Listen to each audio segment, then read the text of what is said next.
Okay, good evening. सो मैं Audible हूँ आप लोगों को?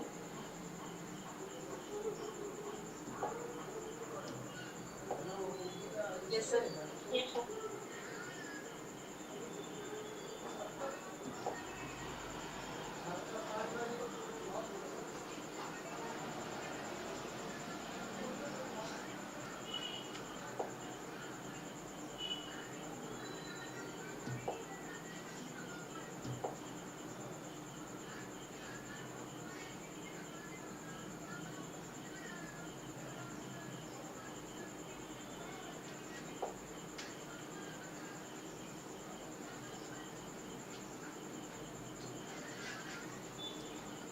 तो हमने ना लिमिट थ्योरम के 2 असाइनमेंट भेजा था, गेट और जैम वाला। तो तुम लोग ट्राई करो इसमें, जैसे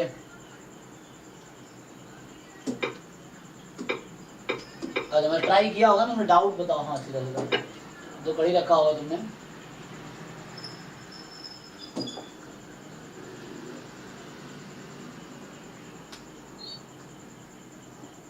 हो सकता है कुछ क्वेश्चन टॉपिक के बाहर हो, क्योंकि वो जो इसने बनाए असाइनमेंट है ना, थोड़ा इधर उधर हो सकता है, पर ठीक है। क्वेश्चन तो सारे करने ही हैं, क्योंकि 100% सिलेबस करना है आपको, तो 100% क्वेश्चंस भी करने हैं, है ना। तो इस तरीके से चलिए, तो जिन लोगों ने ट्राई किए बताओ, क्वेश्चन नंबर बताओ जो डाउट्स हैं। क्वेश्चन नंबर चलिए, पहला लिमिट थ्योरम पे है, लिमिट लगा हुआ है। So that the for large n का मतलब वही है n टेंस टू इंफिनिटी, ठीक है ना। तो अच्छा हो गया है आपका, तो इसका सॉल्यूशन करके ग्रुप में भेज दो। हालांकि सिंपल है, तुम इसमें हाँ प्रूफ नहीं आएगा, बट एक्चुअली आपको अप्रोच पता, हाँ प्रूफ तो नहीं आएगा, सही बात है। लेकिन हमें अगर ऑब्जेक्टिव में इस क्या करेंगे,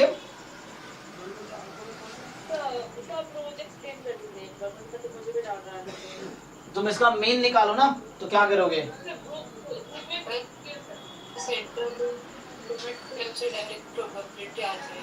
सेंट्रल लिमिट थ्योरम डायरेक्टली आ जाएगा, देख लो, है ना। तुम लिमिट n टेंस लगा, सेंट्रल लिमिट थ्योरम लगाओ, तो क्या करते हो, इसका मीन निकालो, जो भी क्वांटिटी है। देखो सेंट्रल लिमिट थ्योरम ये भी तो कहता है ना, जैसे for example if you have Sn का मतलब है x1 x2 up to xn, जो कि है summation xi, I from 1 to n. So you can also write in terms of Sn. So क्या किया मैंने, Sn minus its mean upon standard deviation. This quantity will converge in distribution to a random variable z, जहां पे z क्या है, standard normal है ना। So here z is standard normal, तो ये आपके पास है ना। So further कहने का मतलब ये है कि जब n टेंस टू इंफिनिटी होगी तो इसका डिस्ट्रीब्यूशन इसके इक्वल है। मतलब ये हो गया कि limit n tends to infinity probability Sn minus, अब ये फाइंड करो E ऑफ Sn क्या आएगा, वेरिएंस ऑफ Sn क्या आएगा, less than equal to let say x। So this is probability capital Z less than equal to x। तो यही अक्सर हम लोग यूज करते हैं हर जगह कि इस क्वांटिटी के जगह z रख देते हैं। कब, जब n टेंस टू इंफिनिटी है, तो जब लिमिट इस पे लगती है, so this quantity converges to this, तो ये आ जाता है ना, इसका मतलब ये हो गया। तो यही अक्सर हम लोग यूज करते हैं, क्वेश्चन में यही स्टेटमेंट यूज करते हैं कि पहले आप ऐसा बनाते हो, फिर इसको आप z रख देते हो। z इसलिए होता है क्योंकि n टेंस टू इंफिनिटी है, तो ठीक है। तो ये अप्लाई करके देखो, हो जाएगा। तुम अप्रोच अगर ट्राई किया होगा तो हो जाना चाहिए, तुम ट्राई करके देखो। कई बार क्वेश्चन देख के डर लग जाता है, तुम स्टार्ट तो करो सॉल्व करना, है ना। देख के डरते हैं, फिर हम स्टार्ट ही नहीं करते। आप सिंपली सेंट्रल लिमिट थ्योरम वाला अप्रोच लगाओ, क्या करोगे, सो दिस माइनस मीन, तो मुझे ऐसा क्यों लग रहा है 16n इसका मीन आएगा, चेक कर दो, ये जो भी आएगा इसका मीन फाइंड करो, है ना। सो माइनस 16n करो, फिर ये बचा, डिवाइड करो स्टैंडर्ड डेविएशन से, फिर n टेंस टू इंफिनिटी लगाओ, देखो कोई नंबर आएगी, वो खुद प्रूव हो जाएगा, इस बीच का हो सकता है इसका आंसर, इस बीच का कोई नंबर आए, तुम इसको सॉल्व करो, जो बीच वाली क्वांटिटी है उसकी वैल्यू निकालो और देखो क्या आता है। सॉल्व तो सोल्यूशन भेज ही दिया इसने ग्रुप में, ठीक है। ओके चलो, तो जिसने सॉल्व किया हाँ बाकी भेज दोगे तो मेरा काम आसान हो जाएगा। तो देखो इन्होंने सॉल्व करके ऐसे भेज दिया है, चलो ठीक है। तो इसका आंसर 0.68 जैसे आया हुआ है इनका, 0.68 is more than 0.5 less than 0.9। Just central limit theorem लगाओ इस पे, limit n tends to apply करो, हो जाएगा भाई। एकता और शुभम किसका डाउट था? अब इस पे लिमिट, ये बस बीच वाला क्वांटिटी फाइंड करो। थर्ड में क्या है? थर्ड में कौन सा पार्ट करना है भाई, दोनों एक सेकेंड? ओके अच्छा ठीक है, चलो करते हैं, दोनों कर देता हूँ। देखो तो using central limit theorem evaluate this and दूसरा दिस, दोनों पार्ट सॉल्व करते हैं। देखो देखो अभी सब्जेक्टिव है ये, बट ओके अभी ये सब्जेक्टिव है।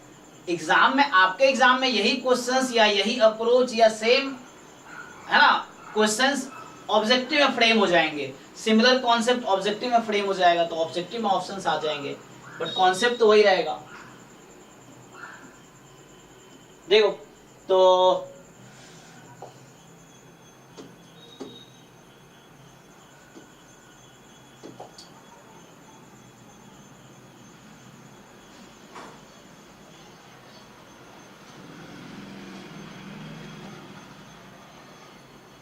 चलिए कह रहा है using central limit theorem evaluate.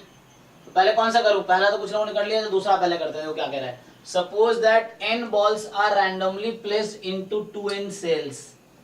तो आपके पास n balls हैं और you are placing into 2n cells, okay मतलब बॉक्स मान लो 2n बॉक्स। तो x denote the number of balls occupying first cell. तो x क्या डिनोट कर रहा है? x denote the number of balls occupying the first cell. So you have 2n number of boxes and n number of balls. So you have n number of balls, 2n number of boxes. You are है ना randomly putting n balls into the 2n cells या boxes. तो x denote कर रहा है कि number of balls occupying the first cell. तो पहले तो ये बताओ सपोर्ट क्या हो सकता है? What is support of x? What are the possible values of x? 0 1 कहां तक है ना? तो x is number of balls, you have n balls, तो may be the first box या first cell has no ball, 1 2 3 और may be all n balls come into first cell. अच्छा अब आपसे पूछ रहा है कि क्या प्रोबेबिलिटी है कि x इज इक्वल टू 5 होने की जब n टेंड्स टू इन्फिनिटी होगी। तो पहले तो ये देखो कि x का डिस्ट्रीब्यूशन क्या होगा। What is distribution of x? Binomial n comma half. Why half? 1/2n होगा सर प्रॉपर्टी n, 1/2n। हाँ सो ईच देखो कितने बॉक्सेस आपके पास हैं टोटल? n 2n बॉक्सेस है ना, 2n सेल्स। सो हमारे पास क्या है? x is number of balls occupying the first cell, तो नंबर ऑफ बॉल्स है ना। तो p क्या होता है? Probability of success in one trial. तो पहला बॉल अगर मैंने फेंका तो what is the probability that first ball will fall into the first cell?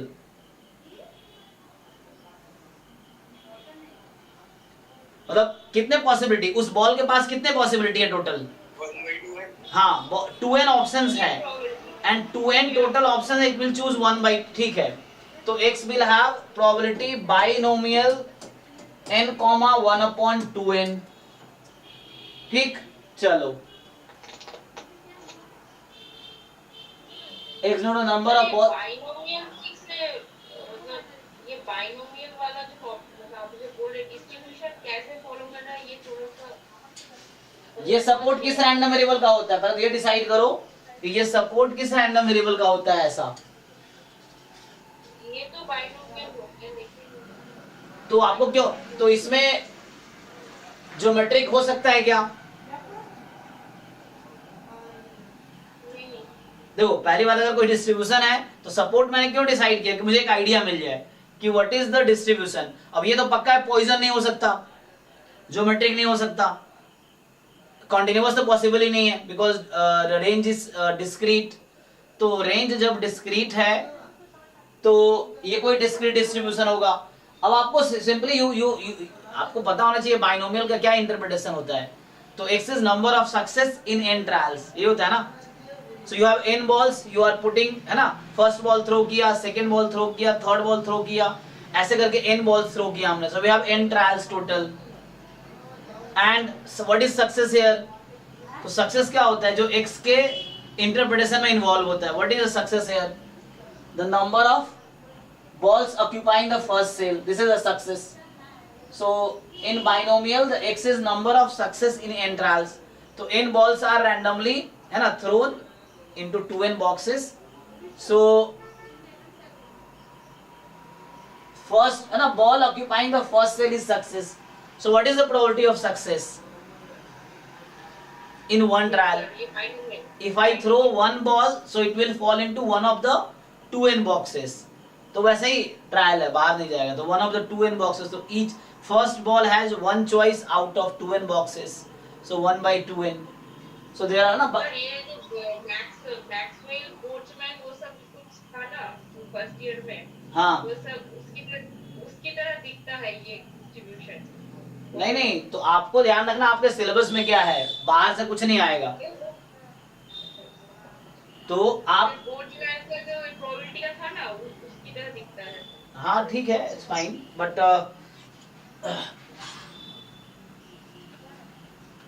Okay.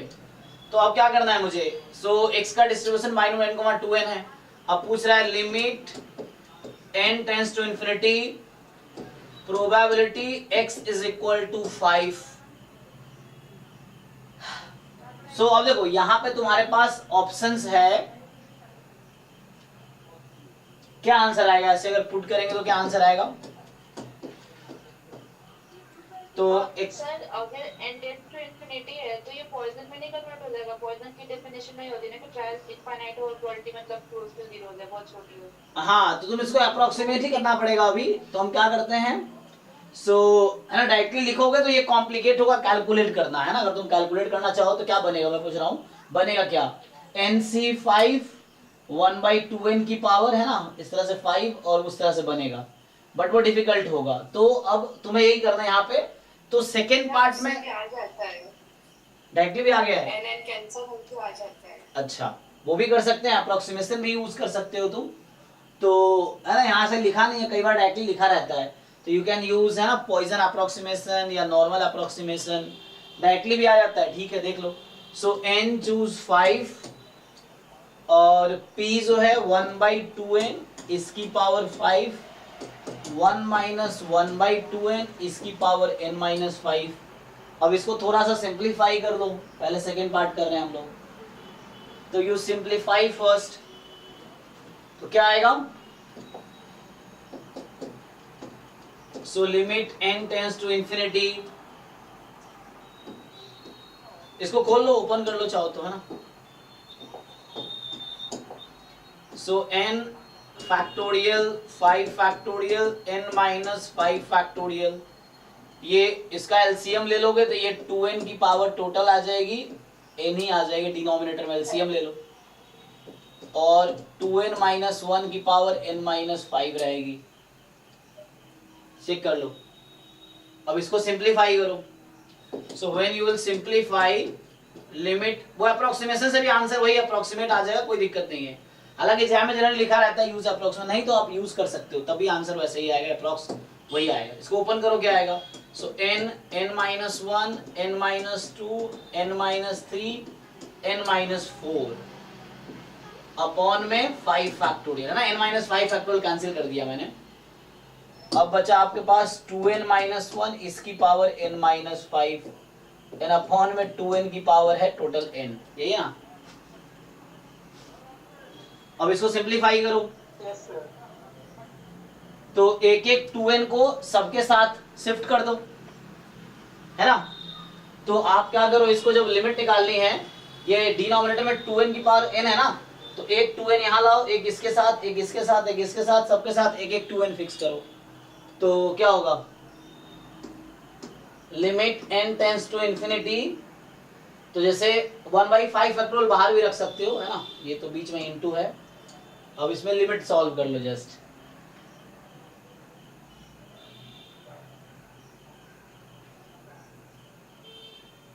ठीक है ना, देख लो। सो n/2n, फिर अगला क्या है, n-1/2n, n-2/2n, और ऐसे ही चलता रहेगा, n-3/2n, n-4/2n। क्या किया, एक एक 2n को हमने, 2n की पावर है ना, तो n टर्म्स न्यूमरेटर में भी है, तो इन सबके साथ हमने शिफ्ट किया। अब देखो क्या होगा आगे, तो ये इनटू है बीच में ना, प्रोडक्ट का साइन है, इनटू है। अब यहाँ पे होगा 2n-1/2n, इस पूरे की पावर n-5, ठीक, और एक 5 फैक्टोरियल ऑलरेडी बाहर था, तो 5 फैक्टोरियल तुम्हारा इंटू 1/5 फैक्टोरियल इधर लिख दो। अब चेक करो, इस पे लिमिट लगाओ, तो ये तो कैंसिल हो जाएगा, थोड़ा सा और सिंप्लीफाई कर लो, तो ये जैसे 1/2 हो गया, अगला हो गया 1/2 माइनस 1/n, अगला 1/2 माइनस 2/n, ऐसे चल रहा है ना। तो क्या होगा, यहाँ जैसे ये 1/2 माइनस 3/n, 1/2 माइनस 4/n, ऐसा चल रहा है। समहाउ यू सिंप्लीफाई, इसको साथ में लिख लो, तो क्या होगा, यहाँ भी 2n कट गया, तो 1 माइनस 1/2n, इस पूरे की पावर n-5 है, तो तुम इसको -5 को बाहर भी कर सकते हो, ठीक है ना, कोई प्रॉब्लम नहीं है। तुम्हें इसका फॉर्मूला पता है ना, ये limit n tends to infinity 1 minus 1/2n की पावर n, ये किसके इक्वल आएगी, ये फॉर्मूला है सीक्वेंस सीरीज का। सो e की पावर -1/2 आएगी, है ना, 1 प्लस x अपॉन n की पावर n, तो e की पावर x, तो यहाँ x के प्लेस में -1/2 है एक्चुअली, तो ऐसा आ गया। और तो लगाओ वहां पे, उसको अपॉन में ना पावर 5 तुम नीचे भी कर दो, तो ये इंटीजर 1 ही हो जाएगी, कोई दिक्कत नहीं है। फाइनल आंसर क्या आया, और into 1/5 factorial. Now you apply n tends to infinity, तो हाफ, ये कितनी बार आया, ये तो 5 बार आ गया, और 1 2 3 4 5, और उधर आ जाएगा e की पावर -12 इंटू 1/5 फैक्टोरियल। तो देख लो, सो e की पावर -1/2, 32 इंटू 5 फैक्टोरियल कितना होता है, 120 इंटू 120, यही आ गया कुछ, देख लो सॉल्व होके, ठीक है ना। तो फाइनल, उसको और सिंप्लीफाई करना चाहो और कर लो, यही फाइनल आंसर है, e की पावर -1/2 0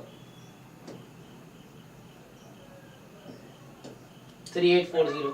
तो ये एक मेथड हुआ। दूसरा मेथड था वो अप्रोक्सीमेशन वाला, देखो उससे अगर करेंगे तभी आंसर सिमिलर ही आएगा, देखो तभी आंसर एग्जैक्टली सेम ही आएगा यहाँ तो एक्चुअली, ठीक है। तो एक तो ये मेथड डायरेक्ट हुआ बिना कोई अप्रोक्सीमेशन यूज किया, हमने क्या किया, बाइनोमियल डिस्ट्रीब्यूशन यूज किया, उससे हो गया। दूसरा मेथड क्या है, सेकंड मेथड इसी क्वेश्चन का है, इसने कहा था कि देखो आगे, तो इसमें किसी को डाउट है तो बताओ अभी, तो अगला इसी क्वेश्चन को सेकंड अप्रोच से करते हैं। तो इसमें ये था कि x जो है बाइनोमियल n, 1/2n है, तो आपको पता है कि ex यहाँ कितनी आएगी 1/2, और यही म्यू होता है। तो हमने वो टॉपिक पढ़ा हुआ है जब n टेंड्स टू इंफिनिटी होगा, हाँ, और p अराउंड 0 या 1 के क्लोज होगा एक्सट्रीम में, तो हम लोग यूज करेंगे Poisson approximation. So this x will take value Poisson कितना हो जाएगा 1/2, सो पॉइजन लैम्डा, पॉइजन 1/2 हो गया। अब पॉइजन 1/2 यूज कर लो, तो तुमसे पूछा था कि limit n tends to infinity probability x is equal to 5, तो इसी लिमिट ने इसको बाइनोमियल को पॉइजन बनाया है, लिमिट की वजह से ये बाइनोमियल डिस्ट्रीब्यूशन पॉइजन में अप्रोक्सीमेट हो जाएगी। तो पॉइजन में x बराबर 5 की प्रोबेबिलिटी निकाल लो, e की पावर माइनस लैम्डा, लैम्डा की पावर 5/5 फैक्टोरियल। तो e देखो इतना कितना आसानी से आंसर आ गया, 1/2 की पावर 5/5 फैक्टोरियल। तो e की पावर -1/2 और सेम है 120 इंटू 2 की पावर 5 32।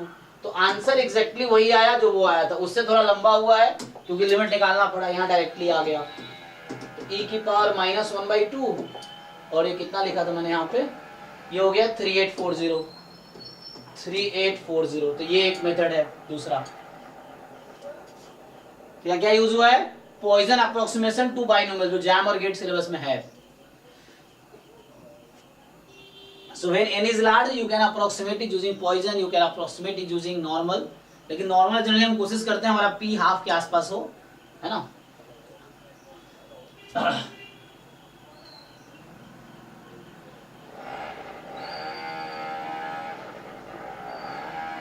ठीक है भाई, तो ये हो गया। नेक्स्ट फर्स्ट पार्ट पे आते हैं। तो ये है ना, काफी कैलकुलेशन हुआ इसमें और इससे इजीली आ गया, आंसर सेम आया है। अब पहला पार्ट तुम्हारा ये कह रहा था कि इसको मैं अलग से सॉल्व करता हूं। देखो फर्स्ट पार्ट को, तो जो फर्स्ट पार्ट है कह रहा है सेंट्रल लिमिट थ्योरम यूज करो। तो मैंने ग्रुप में भेजा है सॉल्यूशन, आप थोड़ा सा चेक कर दो। बाकी लोग देख लो भाई, समझ आ रहा है तो मैं आगे बढ़ता हूं फिर, क्योंकि सिंपल ही है। तुम्हें पीएमएफ पहचानना है क्या है, पीएमएफ पहचान लिए तो काम हो जाएगा, ठीक है ना। तो ये किसका पीएमएफ है, ये बनाएगा नेगेटिव बाइनोमियल का, तो उससे हो जाएगा काम। तुम नेगेटिव बाइनोमियल का पीएमएफ देख लो।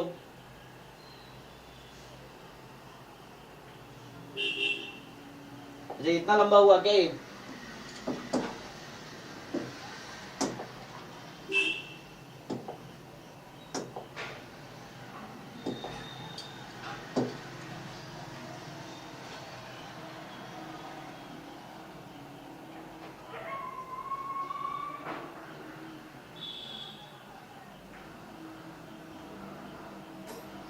अच्छा हाफ आया है, तो हाफ आंसर है इसका, देख लो बाकी लोग। यस सर, हाफ आएगा। ठीक है ना, तो मैं सॉल्व करूं या आगे बढ़ूं। देखो समझ आ रहा होगा, ये सिंपली सॉल्व करा दिए। देखो इसमें क्या है, limit n tends to infinity summation j from 0 to n। अब इसको ठीक से पहचानो, ये क्या लिखा हुआ है, ये लिखा हुआ है j plus n minus 1 choose j, half की पावर मैं अलग करके लिख देता हूं j और हाफ की पावर n, ये हाफ की पावर j प्लस n है। तो तुम्हें अगर नेगेटिव बाइनोमियल में याद हो कि ये कौन सा वाला नेगेटिव बाइनोमियल में 2 पीएमएफ है ना। नेगेटिव बाइनोमियल में 2 different PMFs are there because of interpretation. जैसे जब आप x कंसीडर करते हो number of trial required to get the r's success, तो उस केस में ये पीएमएफ नहीं आता है। So this is the PMF, किसके केस में है, number of failure before r's success. तो यहाँ पे नंबर ऑफ फेलियर के केस में होगा actually. So number of failures before r's success, तो आरएस सक्सेस तक का जो फेलियर होगा, नंबर ऑफ फेलियर्स। तो यहाँ पे क्या होगा कि अप्लाई करो, देखो तुम्हें समझ आ रहा है ये पीएमएफ क्या होता है। नंबर ऑफ एक्स जब होता है number of failure before rth success, तो इसमें x is equal to x का पीएमएफ होता है। तो r सक्सेस है, x फेलियर है, तो x प्लस आर माइनस 1। अब तुम्हारी मर्जी है, चूज r माइनस 1 या चूज x लिख लो। r माइनस कोई भी NCR NCL minus r same ही होता है ना, तो यहाँ x लिख लो या r माइनस 1 लिख दो। और p तुम्हारा सक्सेस की प्रोबेबिलिटी होती है, तो r इज सक्सेस, तो r नाम में सक्सेस चाहिए और q फेलियर की प्रोबेबिलिटी है x। तो चेक कर लो, यही चीज है। यहाँ बस x के प्लेस पे j लिखा है इन्होंने, r के प्लेस पे n लिखा है, बाकी सब कॉमन है। p के प्लेस पे हाफ है, q के प्लेस, तो ये जो लिखा गया है सो number of failure before nth success, ये चीज है। सो यहाँ से देखो मैं इसको लिखूंगा limit n tends to infinity probability अच्छा इसको मैं यहाँ पे अगला स्टेप लिखता हूं, देखो जैसे ये है summation limit n tends to infinity summation j from 0 to n, ये मैं लिखता हूं probability x is equal to j, है ना, क्योंकि यहाँ x की जगह j है, इसमें जहां x है वो यहाँ पे j है, तो probability x is equal to j है। और j की वैल्यू कहां से कहां तक है, यहाँ पे j की वैल्यू 0 हो सकती है प्लस, है ना, j 0, 1, 2, 3 अप टू n तक। तो इसका मतलब ये हुआ कि प्रोबेबिलिटी वो तुम्हें ये बोल रहा है x less than equal to n more than equal to 0, इस टाइप का है, ये मतलब हुआ ना। तो है ना, 0 तो ऑब्वियस है, लिखने की जरूरत नहीं है, तो ये क्योंकि सपोर्ट 0 से ही स्टार्ट होगा, क्योंकि यहाँ जो है ना सपोर्ट जो स्टार्ट होता है 0 से ही, number of failure before r success, तो फेलियर 0 से, इसका सपोर्ट 0 होता है इस पीएमएफ में, तो 0 से ही स्टार्ट होगा। अब तुम क्या करो, देखो अब कुछ लोगों को लगता है यहाँ पे सेंट्रल लिमिट थ्योरम है ना, अच्छा ठीक है, तो यहाँ इन्होंने लिख भी दिया सेंट्रल लिमिट थ्योरम, क्योंकि n टेंस टू इंफिनिटी लिया है ना, सैंपल साइज उस तरह से लिया है, लेकिन चूंकि हम क्या यूज करेंगे यहाँ पे, आगे क्या करोगे, तो अब क्या करें, सर सीडीएफ वाला, हाँ सीडीएफ में कन्वर्ट कर लो, तो ये अप्रोक्सीमेट हो जाएगा एक्चुअली, ये जो आपका डिस्ट्रीब्यूशन ये xn टाइप का, ये समझ लो xn है, तो इसको अप्रोक्सीमेट कर लो आप उससे, तो क्या आंसर आएगा, तो इसका मीन कितना होता है बताओ भाई, इस पीएमएफ में मीन कितना होता है, सर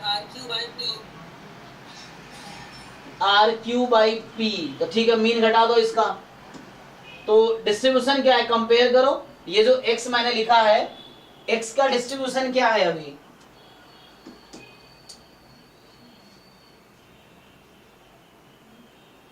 बोलो x का डिस्ट्रीब्यूशन क्या है,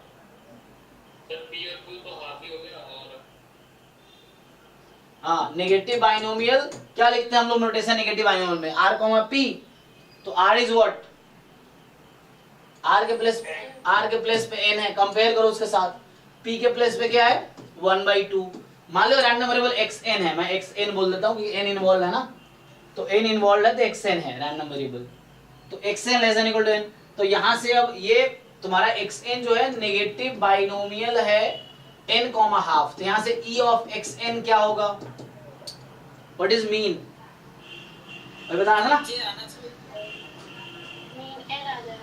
है ना, RQ बाई P कह रहा था ना, ये RQ बाई P, तो R की जगह n है तो n into half upon half, तो n ही आ जाएगा, और स्टैंडर्ड डेविएशन से डिवाइड कर दो, है ना, तो जरूरत नहीं पड़ेगी डिवाइड करने की, क्योंकि है ना xn माइनस इसका मीन n है upon root under variance of xn, जो भी वेरिएंस आता है, तो लेस देन इक्वल टू, यहाँ राइट साइड में घटाओगे 0 ही हो जाएगा, तो मतलब कहने का मतलब ये क्वांटिटी कहाँ क्या बन जाएगी, z में कन्वर्ट हो जाएगी ना, तो ये क्वांटिटी z में कन्वर्ट हो जाएगी, so limit n tends to infinity probability z less than equal, अच्छा लिमिट खत्म हो गया क्योंकि लिमिट की वजह से ही वो z बना है, तो अब z बन गया, और ये हो गया 5 इज हाफ, है ना, जैसे उन्होंने सॉल्व भी किया है, तो ठीक है जी। एक्चुअली ये लोग भी क्वेश्चन में गलत ही लिखते हैं, क्योंकि यहाँ सेंट्रल लिमिट थ्योरम लगाने की क्या ही जरूरत है, क्या इसमें सेंट्रल लिमिट थ्योरम में n तो हमारा यहाँ पैरामीटर हो गया, ये सेंट्रल लिमिट थोड़ी यूज होगा, ये तब आता था क्वेश्चन ना, गलत ही लिखा हुआ है, क्योंकि सेंट्रल लिमिट थ्योरम में n क्या होता है, बताया अप्रोक्सीमेशन है यहाँ पे, n तो सैंपल साइज है, यहाँ तो पैरामीटर है, फिर भी कुछ भी लिख देते हैं, ठीक है। सो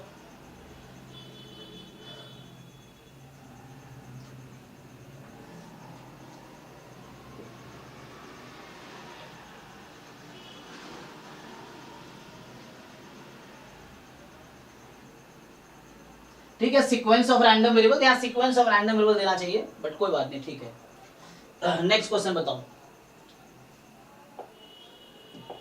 तो इसमें दोनों पार्ट हो गया ना सॉल्व, देखो इसका भी आंसर जैसा अभी हमने निकाला है, तो इसका 1/2 आया, और इसका आंसर e की power minus 1/2 upon 5 factorial into 2 की पावर 5। नेक्स्ट बताओ इसके आगे, 10 सर।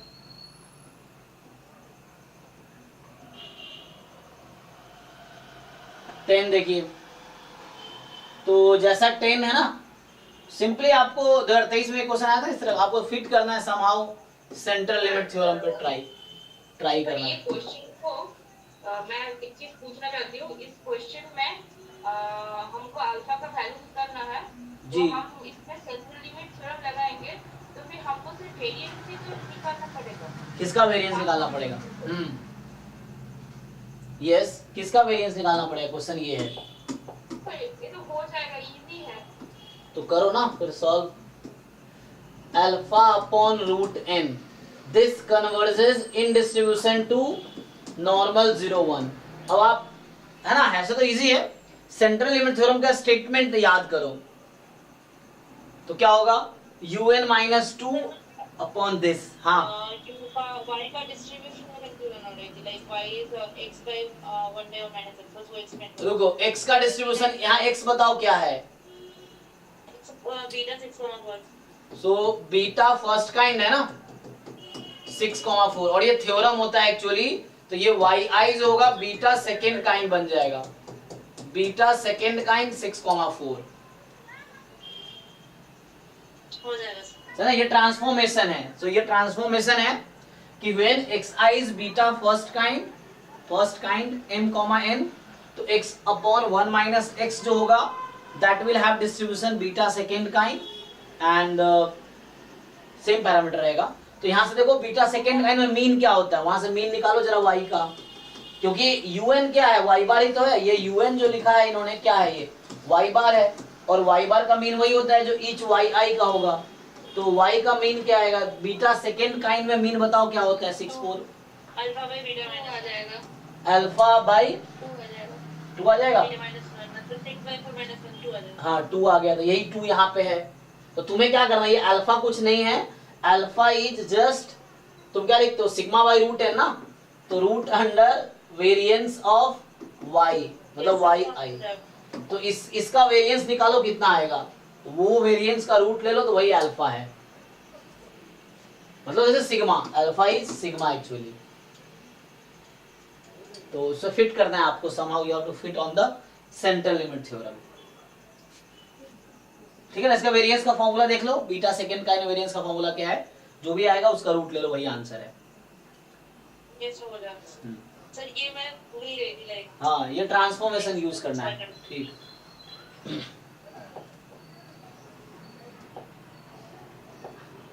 हाँ, नेक्स्ट क्वेश्चन नंबर 7।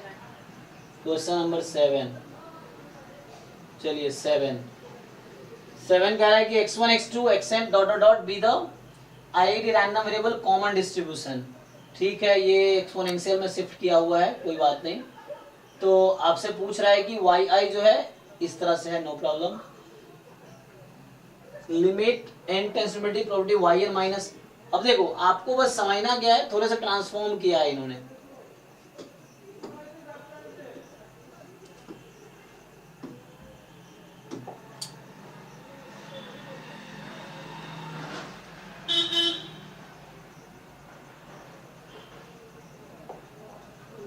पर ये देखो ध्यान से देखो, इसको क्या लिखा हुआ है, ये लिखा हुआ है,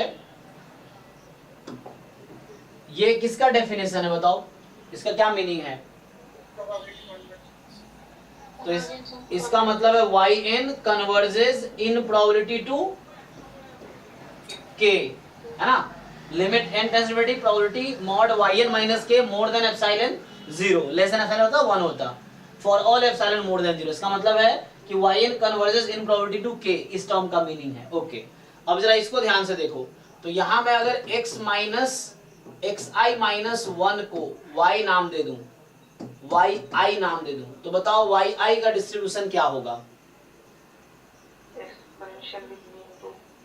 ठीक है, तो एक्सपोनेंशियल 1/2 लिखते हैं, मतलब मीन 2। ओके, अब यहां से ये ध्यान दो, ये आपको क्या कहा है इन्होंने, yi जो है, तो यहां से xi माइनस 1, सो सी केयरफुली, तो ये जो yi है, yn यहाँ इन्होंने लिखा हुआ है, अच्छा इसका कुछ नया नाम दो, नॉट yi, कुछ भी, तो बताओ ई of, exponential half I square 1 degree का फ्रीडम होता है। हाँ रुक जाओ। तो exponential with mean 2 is chi square 2, सही बात है। तो इसका मीन कितना है और इसका वेरिएंस कितना है, मतलब इसका वेरिएंस कितना है। हाँ, what is mean and what is variance of xi minus 1, कितना आएगा। तो ये तो 2 था और ये कितना है 4। तो केयरफुली देखो,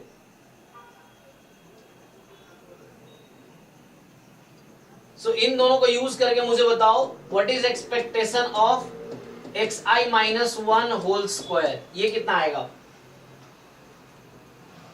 sir xi minus 1 exponential into कैसे फॉलो करते हैं? xi तो शिफ्टेड एक्सपोनेंशियल है ना। हाँ तो देखो ध्यान से रखो ना, x मोर देन 1 है तो x माइनस 1 क्या होगा, मोर देन 0, तो उसको y रख दो और यहाँ भी y रख दो, ट्रांसफॉर्मेशन यूज हुआ है। तो y बराबर x माइनस 1, ट्रांसफॉर्मेशन का फॉर्मूला यूज करो। तो e ऑफ xi माइनस 1 का होल स्क्वायर, ये क्या आएगा इन दोनों से बताओ। 0 8 आ रहा है। क्या होता है e ऑफ x स्क्वायर बराबर variance plus mean square, 4 plus 4 8, तो ये आपका टोटल 8 आ गया। अब ध्यान दो, ये e ऑफ xi स्क्वायर है। अब yn को केयरफुली देखो, तो जो एक्सपेक्टेशन ऑफ yn होगा that is expectation of 1/n summation xi minus 1 का मैं कुछ नाम रख रहा था, फॉर एग्जाम्पल ui रख दूं मैं, अगर ui इज xi माइनस 1, तो ये ui स्क्वायर है एक्चुअली, है ना। सो ये ui स्क्वायर है, मत रखना मत रखो, यही ui है। ui is nothing but xi minus 1 बोल रहा हूँ, xi माइनस 1। सो मेरा कहने का मतलब ये, तुम नाम नहीं रखना चाहो मत रखो, so you don't rename, directly भी हो जाएगा, बिना नाम रखे भी हो जाएगा। सो यहाँ से क्या करते हैं, ये xi माइनस 1 का होल स्क्वायर है, i फ्रॉम 1 to n। तुम्हें याद है ना x बार का मीन किसके इक्वल होता है, x1 के, मतलब किसी एक रैंडम वेरिएबल के। तो इस क्वांटिटी का मीन किसके इक्वल आएगा, 1/n समेशन दिस स्क्वायर है ना। तो इसकी xi माइनस 1 के, मान लो मैं ui क्यों रख रहा था, तब आपको देखो ये u बार है, एंड u बार का मीन जो है एक u के इक्वल आएगा, और इसका मीन कितना, सॉरी नॉट इसका स्क्वायर का, क्योंकि यहाँ स्क्वायर है ना, अगर स्क्वायर नहीं होता तो वो आते, ये स्क्वायर है ना। सो 1/n समेशन दिस, सो इसी में तुम बाहर कर लो, इसको ऐड कर लो, ये IID है, तो n टाइम n कैंसिल हो जाएगा। अब ये कितना आया मेरे पास 8। तो अभी तो क्या किया मैंने, मैं इस yn का मीन निकाल रहा था, क्यों, तुम्हें याद है मैं बोल रहा हूँ yn इज u बार। अब जो मैं कह रहा था वो तरह समझो, मान लो ui इज दिस, तो ये जो yn यहाँ पे आपको दिख रहा है, दिस yn इज u बार, जहां पे u क्या है xi माइनस 1, x माइनस 1। तो ये बताओ u bar converges in probability to what,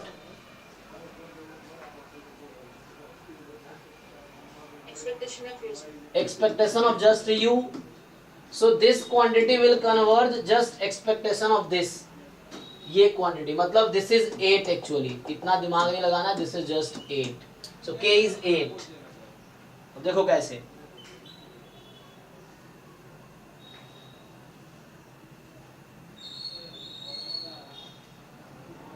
अभी xi माइनस 1 का नाम मैंने u रख दिया फॉर एग्जाम्पल, तो ये u स्क्वायर हो गया 1/n समेशन u स्क्वायर, तो इसकी मीन u स्क्वायर के इक्वल आएगी, वो 8i है।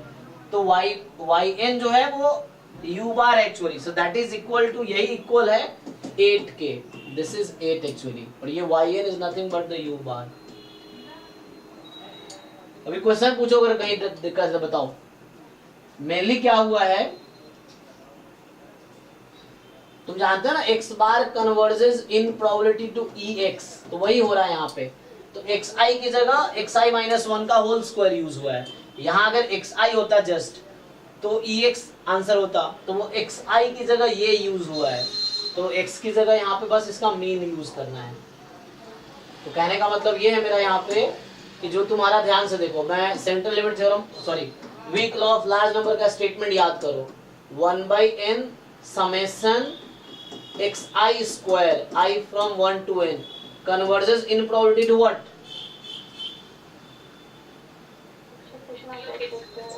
एक्सपेक्टेशन ऑफ x स्क्वायर या xi स्क्वायर चलेगा। तो सेम यहाँ पे हो रहा है, देखो ध्यान से, ये जो तुम्हारा yn है वो क्या है, yn is actually 1/n summation xi minus 1 square I from 1 to n, so that will converge in probability to expectation xi minus 1 whole square, और यही है मेरा 8 आया है। तो यही मैं 8 पहले फाइंड कर रहा था, या ये समझ लो कि x bar converges in probability to E X bar, जो कि म्यू होता था, आपको याद होगा, ये लिखते हैं ना, x bar converges in probability to mu, weak law of large number. तो वही हुआ है कि this will converge in probability to this, और ये बता रखा है आपको, डेफिनेशन लिख रखा है यहाँ पे कन्वर्जेंस इन प्रोबेबिलिटी का, कि yn converges in probability to k, और यहाँ weak law of large number suggest कर रहा है कि this yn will converge into probability to e of x1 minus 1 whole square. So this is your k actually. This is your yn and this is your k. तो answer हो गया, ठीक है। So this is yn will converge in probability to k. तो yn ये है, k तुम्हारा 8 है।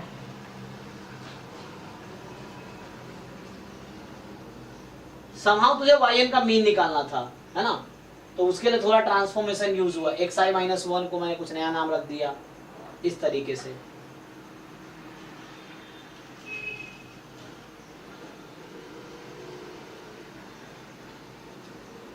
पूछना है किसी को कुछ, देख लो, चलो नेक्स्ट बताओ।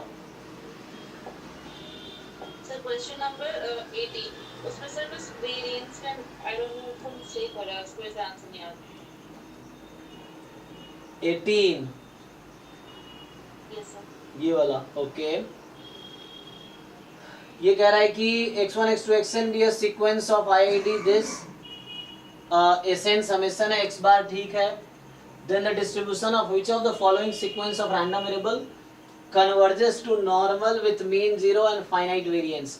देखो सेंट्रल लिमिट थ्योरम का दूसरा वर्जन बताता हूँ। तुम लोगों ने क्या देखा था, x बार माइनस म्यू, तो है वही चीज है, मतलब सिग्मा बाई रूट एन, या इसी को है ना लोग रूट एन को अपॉन में ना लिख के बुक में ये रूट एन को उधर लिखेगा, सेम चीज है।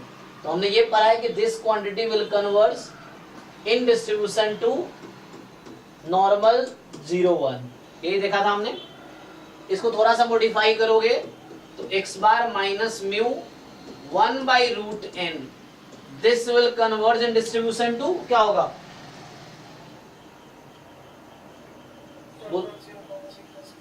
हाँ, क्योंकि तुम इसका वेरिएंस निकाल के देखो क्या आएगी, इसका वेरिएंस निकालोगे तो पहले, अब अगर यहाँ वेरिएंस निकालोगे तो 1 आएगी, यहाँ वेरिएंस निकालोगे इसकी तो चेक करो क्या आएगी, इस क्वांटिटी का वेरिएंस निकालो तो मीन तो 0 रहेगी, वेरिएंस सिग्मा स्क्वायर आएगी।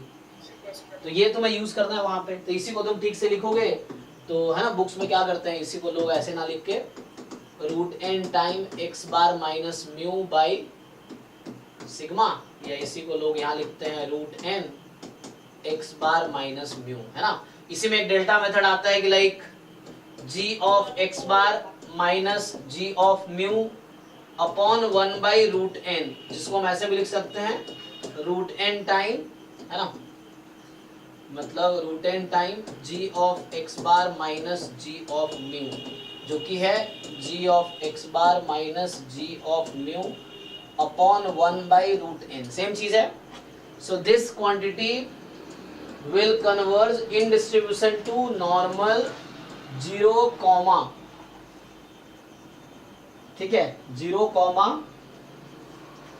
और ये आ जाएगा तुम्हारा क्या था, सिग्मा स्क्वायर उस पॉपुलेशन का वेरिएंस है जहां से x1 x2 xn आया है, तो normal 0 comma g dash mu square sigma square, ये आ जाएगा।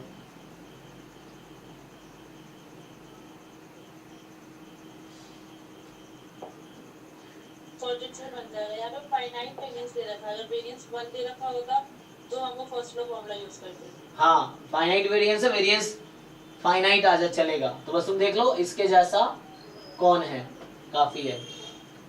कुछ इंपॉर्टेंट का बने।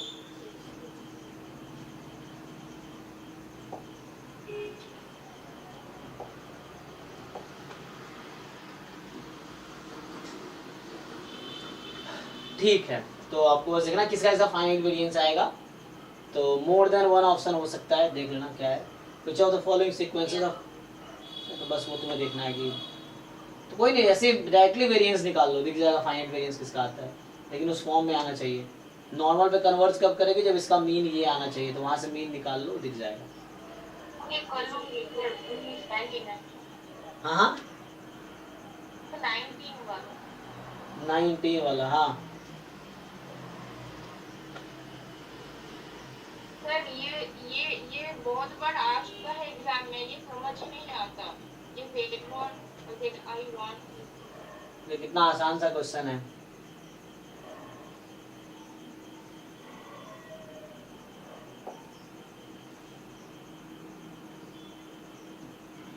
देखो जी क्या बोल रहा है ये कि x1 x2 xn be a random sample from uniform 1, 2, तो xi's are from uniform 1, 2, y1 y2 yn be random sample मतलब IID random variables from uniform 0, 1, तो मतलब xi is from uniform 1, 2, yi from uniform 0, 1, so xi is from uniform 1, 2, yi is from uniform 0, 1.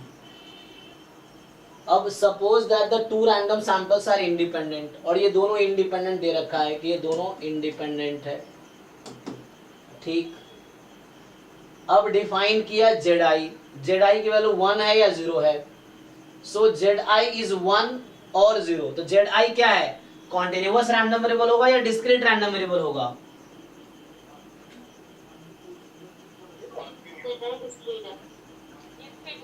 X आई क्या है, x आई continuous है कि discrete है, continuous है, Y आई भी कॉन्टिन्यूअस डिस्ट्रीब्यूशन है, कॉन्टिन्यूअस रैंडम वेरिएबल है, और जेड आई क्या है,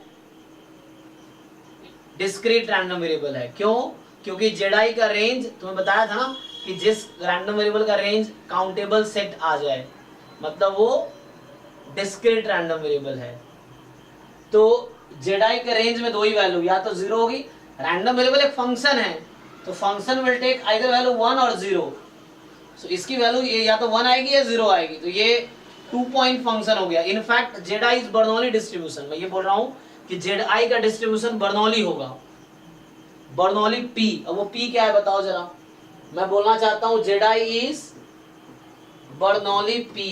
कैसे, क्यों आइडिया है बर्नौली पी का, क्योंकि बर्नौली का सपोर्ट 0, 1 होता है ना, तो बर्नौली ही होगा, कोई भी रैंडम वेरिएबल जिसका सपोर्ट 0, 1 सिर्फ है वो बर्नौली ही होगा, ठीक है। तो मतलब डिस्ट्रीब्यूशन निकालेंगे, हाँ, अभी तुम देखो जरूरत क्या है उसके हिसाब से पूछ रहा हूँ, मैं बोल रहा हूँ Z I is Bernoulli P. हाँ, इसकी property xi yi less than 1 जो निकलेगी वही होगा ना। अब देखो जैसे जेड आई की वैल्यू, तो जेड आई के बजाय I take x, for example instead of writing x i write x, y i write y, z i write just z. अभी समझने के लिए मैं पूछ रहा हूँ कि मैंने बोला कि जेड आई जो है बर्नौली पी है, तो इसका क्या मतलब, Z is Bernoulli P, so probability Z is equal to 1 ही तो पी होता है। बर्नौली में क्या होता है, Z is equal to 1 is P, Z is equal to 0 is 1 minus P, सबको याद तो है ही। So probability z is equal to 0 is 1 minus P, तो पहले मेरा काम है p निकालना। So z is equal to 1, बताओ जरा क्या आएगा, मैं वही पूछ रहा हूँ, what is that p, so p z is equal to 1। अब सोचो z की वैल्यू 1 कब आएगी, when x into y is less than 1, तो जब x into y less then 1 हो जाए। अब आपको इस इवेंट की प्रोबेबिलिटी निकालनी आती है, हाँ सर, उसका ट्रांसफॉर्मेशन लेके फिर उसका रेंज को लेस देन 1 करके निकाल सकते। ठीक है, तो यहाँ पे क्या करेंगे, fx of x, fy of y, dx dy, ये फॉर्मूला होता है, and we have to integrate over this. Independent नहीं है, क्या है, अब ये तो इंडिपेंडेंट नहीं है, ये तो थोड़े आंख खोलो, अपने आंख ना सही से क्वेश्चन पढ़ा करो, ठीक है। और यहाँ भी लिखा हुआ है मैंने, क्वेश्चन को ढंग से पढ़ो। तो इंडिपेंडेंट है, इंडिपेंडेंट लिखा हुआ है। Suppose that two random samples are independent, x i y i independent है, तो ठीक है। तो ज्वाइंट को हमने प्रोडक्ट ऑफ मार्जिनल लिख दिया क्योंकि इंडिपेंडेंट है। अब इसकी वैल्यू भी पुट कर दो, तो वैल्यू पुट कर देंगे तो x तो यूनिफॉर्म 1 2 है, तो 1/2 माइनस 1 1 आ जाएगा, 1/2 माइनस 1 1 आ जाएगा, dx dy, तो ये हो गया, मतलब 1 आ गया इन ऑल। कहने का मतलब ज्वाइंट डिस्ट्रीब्यूशन जो है xy का प्रोडक्ट ऑफ मार्जिनल्स होगा, दोनों का पीडीएफ 1 आएगा। तो एट द एंड ये 1 हो गया dx dy। You have to integrate over this region. तो इसका मैं ग्राफ बनाकर दिखा देता हूँ। तो x की वैल्यू, ये x है, ये y है। x की वैल्यू 1 और 2 के बीच है, y की वैल्यू 0 और 1 के बीच है। ठीक, मैं थोड़ा ग्राफ ना थोड़ा लार्जर लेता हूँ, देखो।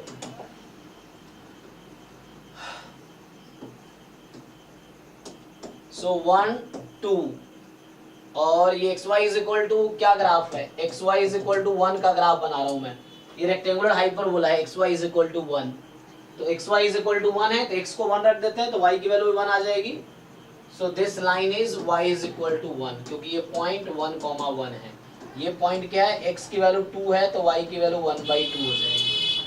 अब आपको देखना है तो आपका सपोर्ट क्या था, पहले सपोर्ट देख लो। जो आपका सपोर्ट था actually, support is x between 1 and 2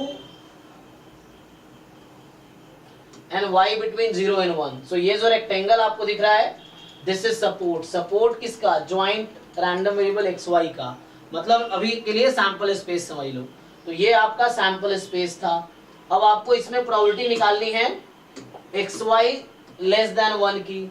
तो हमने ग्राफ बनाए xy इक्वल टू 1 का। हमने किसका ग्राफ बनाया, xy इक्वल टू 1 का ग्राफ बनाया, रफली ये समझो, है ना। So this is a graph for xy is equal to 1। अब आपको डिसाइड करना है कि xy लेस देन 1 किधर होगा, लोअर साइड या अपर साइड। तो मुझे क्या डिसाइड करना है, xy less than equal to 1 ना, बताओ किधर होगा, लोअर साइड या अपर साइड। तो कोई पॉइंट, टेस्टिंग पॉइंट ले लो, 0 0 ही ले लो। तो 0 0 रखोगे तो xy लेस देन 1 है ना। So this is your event जिसकी प्रोबेबिलिटी निकालनी है आपको। सो ये आपका इवेंट है जिसकी आपको प्रोबेबिलिटी निकालनी है, ठीक। तो क्या करोगे,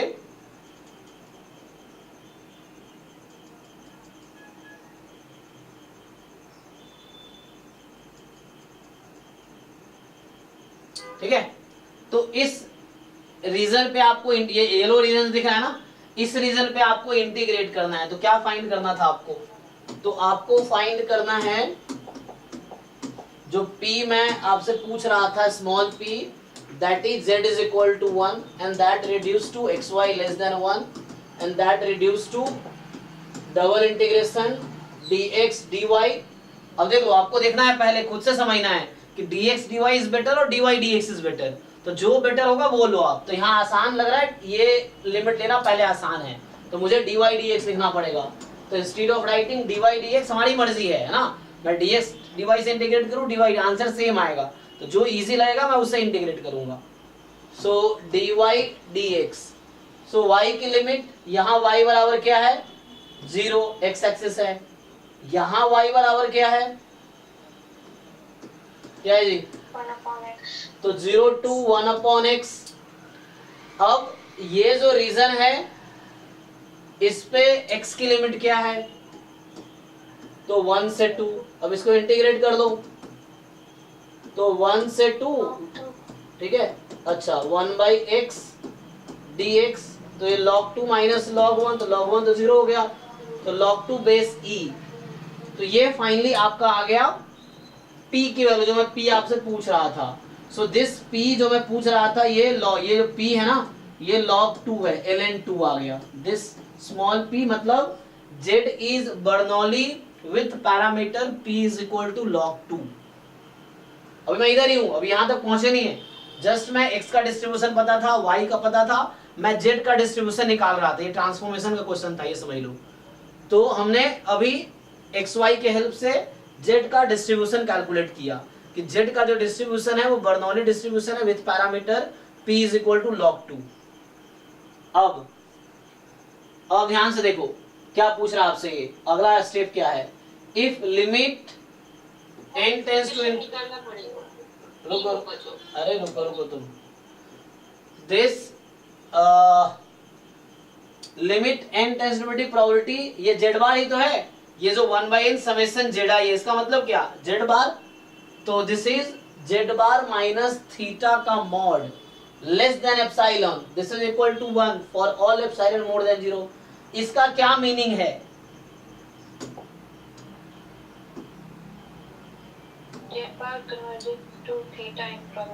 हाँ, z bar converges in probability to theta, और weak law of large number क्या कहता है? z बार कहाँ कन्वर्ज करेगी? Expectation of z। तो ये एक्सपेक्ट थीटा कुछ नहीं, एक्सपेक्टेशन ऑफ z। देखो कन्वर्जेंस क्या यूनिक होता है, चाहे सीक्वेंस का कन्वर्जेंट हो या सीरीज का कन्वर्जेंस हो या प्रोबेबिलिटी में कन्वर्जेंस हो या डिस्ट्रीब्यूशन में कन्वर्जेंस हो। अगर कोई रैंडम वेरिएबल या कोई sequence of real number converge करेगी तो यूनिकली कन्वर्ज करेगी। तो ऐसा नहीं होगा कि z बार थीटा पे भी कन्वर्ज करिए और 2 थीटा पे कन्वर्ज करिए, ऐसा नहीं होगा। तो मेरा मतलब ये है कि z bar converges in probability theta, और weak law of large number कहता है, थ्योरम है वो, तो थ्योरम इसलिए दिया गया कि हमारी लाइफ थोड़ी आसान हो जाए। तो यहाँ पे z bar converges in probability to ez, तो ez ही थीटा है। अब बताओ बर्नौली डिस्ट्रीब्यूशन में मीन क्या आता है? What is mean in case of this Bernoulli? p log 2 आ गया है ना, तो ये log 2 था और ये 1 माइनस log 2 था। तो यहाँ हमने z का ऑलरेडी डिस्ट्रीब्यूशन निकाल रखा है क्योंकि मुझे ez की जरूरत है, मीन ऑफ z। तो बर्नौली में मीन आपको पता है, ये बर्नौली इज बाइनोमियल 1, p है ना, p इज log 2, तो np, तो मीन इसका आ गया log 2, तो log 2 मतलब ln2। तो ये थीटा कुछ नहीं, z बार का मीन है। मतलब ये लाइन जो लिखी हुई है ये डेफिनेशन है, जिन लोगों को याद है कन्वर्जेंस इन प्रोबेबिलिटी का डेफिनेशन याद रखना पड़ेगा आपको। तो ये डेफिनेशन है कन्वर्जेंस इन प्रोबेबिलिटी का। तो इस लाइन का मतलब और इस लाइन का मतलब सेम है, ये और ये लिखना इक्विवेलेंट है। हमने इसको डिफाइन किया था, इसका मतलब ये है, इसका मतलब ये है। So z bar converges in probability to theta, मतलब ये हो गया कि limit probability z bar minus theta mod less than epsilon, मतलब कहने का मतलब ये हो गया। और मुझे weak law of large number कहता है कि z bar will converge in probability to ez क्या है? तो z का डिस्ट्रीब्यूशन जो भी आया वो ez p है, तो आंसर log 2, इस क्वेश्चन का आंसर log 2 है। पूछा है थीटा क्या होगा, तो थीटा इज log 2, चेक करो।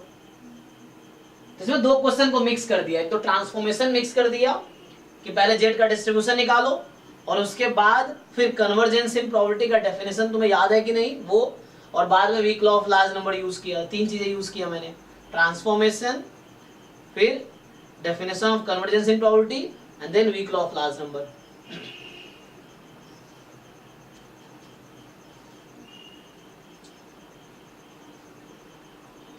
चलिए नेक्स्ट,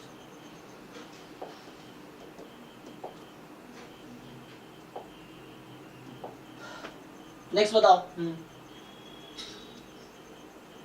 क्वेश्चन नंबर 22।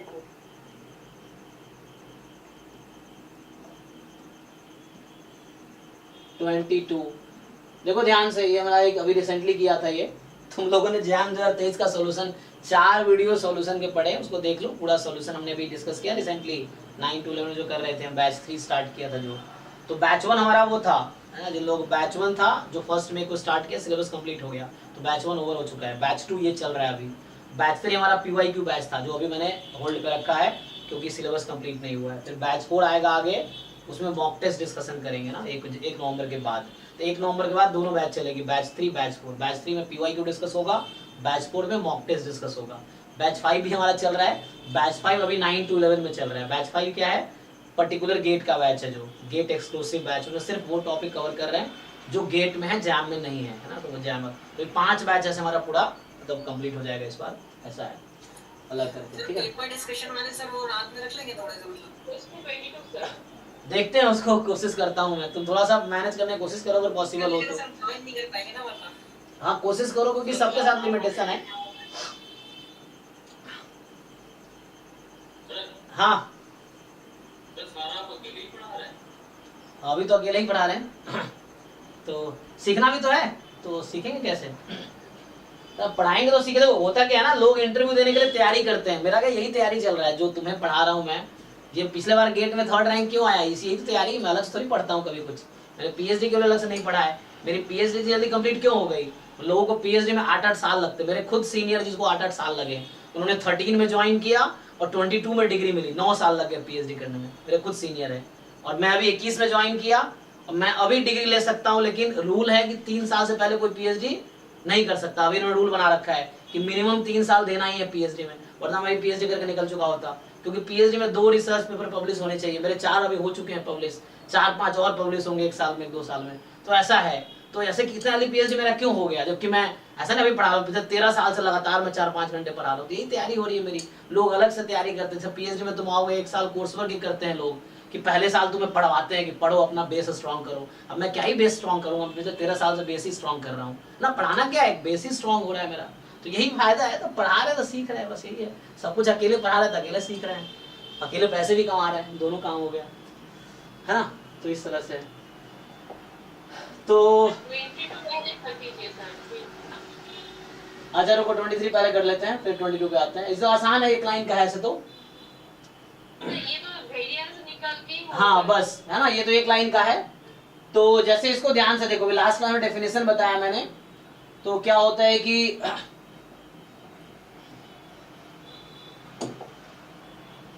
देखो ध्यान से क्या कह रहा है, x1 x2 xn be a sequence of id random variable each having uniform 0-1 distribution, ठीक है।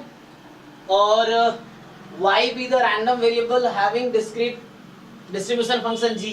तो मतलब g क्या है, CDF है ना। सो g is CDF है हमारे पास। और सपोज दैट, अब देखो इसको याद करो, ये क्या है, मान लो ये yn है फॉर एग्जाम्पल। तो ये क्या लिखा हुआ है, limit n tends to infinity probability yn less than equal to x। और ये g क्या है, CDF है। किसका CDF है, y का। y be a random variable having CDF g। तो ये कुछ ऐसा लिखा हुआ है, y less than equal to x। तो इसका मीनिंग ये है, और इसको मैंने yn नाम रख दिया है। अब ये देख के बताओ इसका क्या मीनिंग है, ये किसका डेफिनेशन है।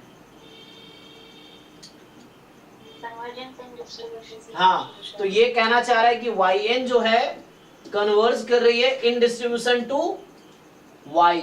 तो मतलब यहां ये कहना चाह रहा है कि ये जो रैंडम वेरिएबल है ना, this random variable converges in distribution to किसका CDF है, उस पे। तो ये y का CDF है, तो इसका मतलब ये है। तो इसका जो वेरिएंस आएगा वही इसका वेरिएंस आएगा, जो इसका मीन आएगा वही इसका मीन आएगा n टेंस टू इनफिनिटी करने पे। तो यहाँ पे क्या पूछा है तुमसे कि what is variance of y। तुम्हें इसका वेरिएंस पूछ रहा है, तो तुम इसका वेरिएंस निकाल लो।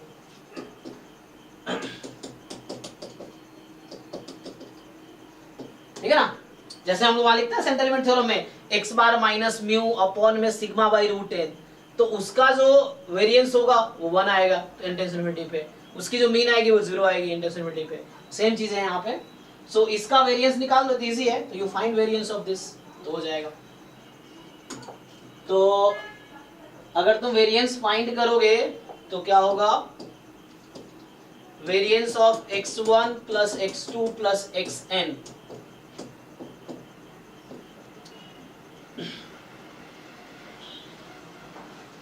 निकल जाएगा ना, इजी है। ये तो IID है ना, IID है तो सबका वेरिएंस इक्वल है।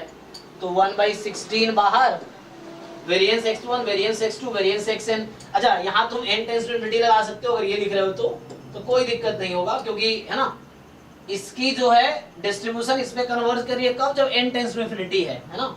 यहाँ इनफिनिटी लगा रखा ना, तो इसीलिए फिर प्रॉब्लम नहीं होगी यहाँ पे, क्योंकि n का कोई रोल ही नहीं है। इसका वेरिएंस इक्वल है, तो n का यहाँ कोई रोल नहीं आएगा, क्योंकि xn और x1 का डिस्ट्रीब्यूशन सेम ही रहेगा।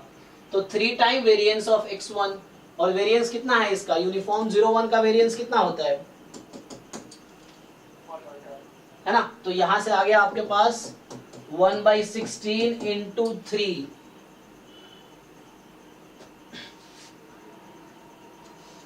1/64 से। ठीक है ना। तो यहाँ से आपका ये आ गया b minus a whole square by 12, तो इसको सिंप्लीफाई कर लो। ठीक है 4, तो 1/64, तो ये आ गया।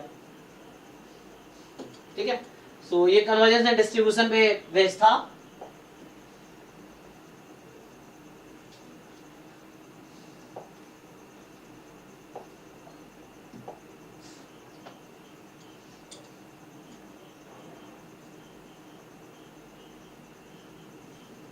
ट्वेंटी टू में क्या दिक्कत है देखो, तो ऐसे क्लास में डिस्कस किया होगा हमने ये, तो ये लिमिट थ्योरम हालांकि नहीं है, this is the question of approximation. ठीक है, हाँ हाँ, सो ये हाइपर ज्योमेट्रिक डिस्ट्रीब्यूशन है that will be approximated to binomial. ठीक है, व्हेन n इज लार्ज। तो होता क्या है, जो हाइपर ज्योमेट्रिक है, हाइपर ज्योमेट्रिक, इसमें 3 पैरामीटर था n m n। So when your this n है ना, मतलब इनमें से जो भी स्मॉल n मतलब स्मॉल क्या capital N converges to infinity. ठीक है ना, तो उसे क्या आ जाएगी, then this can be approximated to binomial. क्या बनता है भाई,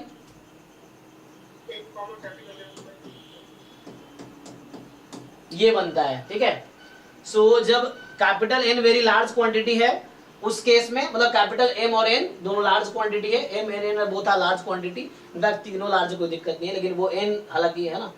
तो अगर ये लार्ज क्वांटिटीज हैं देन यू कैन अप्रोक्सीमेट। यहाँ कैपिटल N क्या होता था हाइपर ज्योमेट्रिक में, याद करो इंटरप्रिटेशन, कि कैपिटल N है टोटल नंबर ऑफ, मान लो बॉल्स की बात करें, total number of balls in the bag.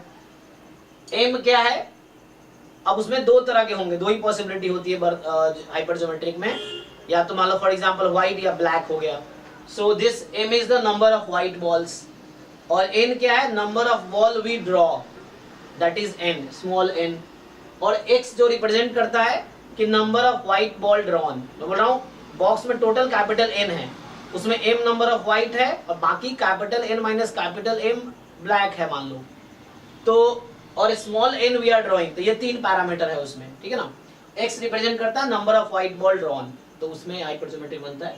तो उसी चीज को यहाँ विदाउट रिप्लेसमेंट होता है और ये विथ रिप्लेसमेंट होता है ना। उसमें वही है कि number of white ball drawn, तो अगर विथ रिप्लेसमेंट है तो हर बार व्हाइट की प्रोबेबिलिटी सेम आएगी, तो हर ट्रायल बर्नौली ट्रायल हो जाएगा, और बर्नौली ट्रायल हो जाएगा तो यहाँ से m/n आ जाएगी। ठीक है ना, तो probability of success n, p, p की वैल्यू इस तरह आ जाएगी। सो ठीक है, अब देख लो इससे हो जाएगा क्वेश्चन। अब रिप्लेसमेंट में क्या होगा, विथ रिप्लेसमेंट में बाइनोमियल बनता है, विदाउट रिप्लेसमेंट में हाइपरज्योमेट्रिक बनता है इन जनरल। और अभी मैं बोल रहा हूं चूंकि यहाँ n लार्ज है इस केस में, तो इसीलिए इसको अप्रोक्सीमेट कर सकते हैं इससे हम, ये थ्योरम है। तो इसने क्या कहा है कि a sample of size n is drawn from randomly, देखो यहाँ लिखा है ना विदाउट रिप्लेसमेंट, तो ये विदाउट रिप्लेसमेंट है इसलिए हाइपरज्योमेट्रिक बन रहा है। अगर ये विद रिप्लेसमेंट तो डायरेक्टली बाइनोमियल ही बनता, फिर हाइपरज्योमेट्री का कोई काम ही नहीं था। क्योंकि यहाँ विदाउट रिप्लेसमेंट कह रहा है इसलिए एक्चुअल डिस्ट्रीब्यूशन जो बनेगा xn का वो हाइपरज्योमेट्रिक बनेगा। क्योंकि n लार्ज है तो वो अप्रोक्सीमेट हो जाएगा बाइनोमियल में। अगर ये विद रिप्लेसमेंट होता तो डायरेक्टली बाइनोमियल ही बनता, फिर कोई अप्रोक्सीमेट का कोई सीन नहीं आता। तो a sample of size and drawn from an urn, जो भी urn containing 5n square balls है ना, एक बॉक्स है जिसमें टोटल 5n स्क्वायर है, जो मैं कैपिटल N बोल रहा था, तो जो कैपिटल N है मेरा इतना है। अब इसमें 2 पॉसिबिलिटी होती है, इन विच 2n स्क्वायर है रेड, तो मान लो रेड को मैं ये बोल देता हूँ 2n स्क्वायर m हो गया, तो n माइनस m जो बचा होगा 3n स्क्वायर, तो ये है रेड। और बाकी दूसरा ऑप्शन भी होगा ब्लैक, तो ये है ब्लैक। ठीक, अब क्या बोल रहा है, xn denote the number of red balls in the selected sample. देखो तो xn is number of red balls in the selected sample, n select किया ना हमने, तो number of success in n trials. तो ये बाइनोमियल तब बनेगा जब ट्रायल्स आपके इंडिपेंडेंट है, otherwise number of success in n trials ये हाइपरज्योमेट्रिक बनेगा अगर विदाउट रिप्लेसमेंट आपने ड्रॉ किया है तो अभी विदाउट रिप्लेसमेंट बनेगा ये। ठीक है, तो xn denote the number of red balls in the selected sample, और l की वैल्यू जो है स्मॉल l है e of xn upon n, n tends to infinity. तो हो गया ना, अब कर लो यहां से। तो कहने का मतलब अब तुम्हारे पास जो xn है वो होगा binomial due to n tends to infinity, है ना, n लार्ज है तो ये भी लार्ज होगा, ये भी लार्ज है ना, तो कोई प्रॉब्लम नहीं है। तो xn will have distribution binomial n comma m by n ना, तो m 2n स्क्वायर, n आपका 5n स्क्वायर, तो ये आपका बन गया 2/5। देख लो, नाउ यू फाइंड, हो जाएगा जी। देखो, so expectation of xn is np, so 2n/5, variance of xn is npq, है ना, तो यहां से हो जाएगा npq, npq इस तरीके से। देख लो भाई, ठीक है ना, हो गया ना।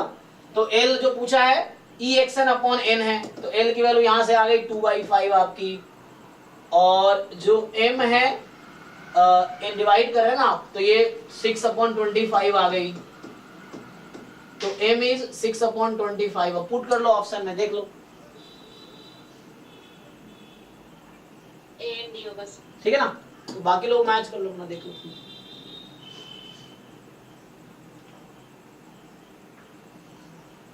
सर एक बार प्लीज क्वेश्चन नंबर 24 एक्सप्लेन कर दीजिए।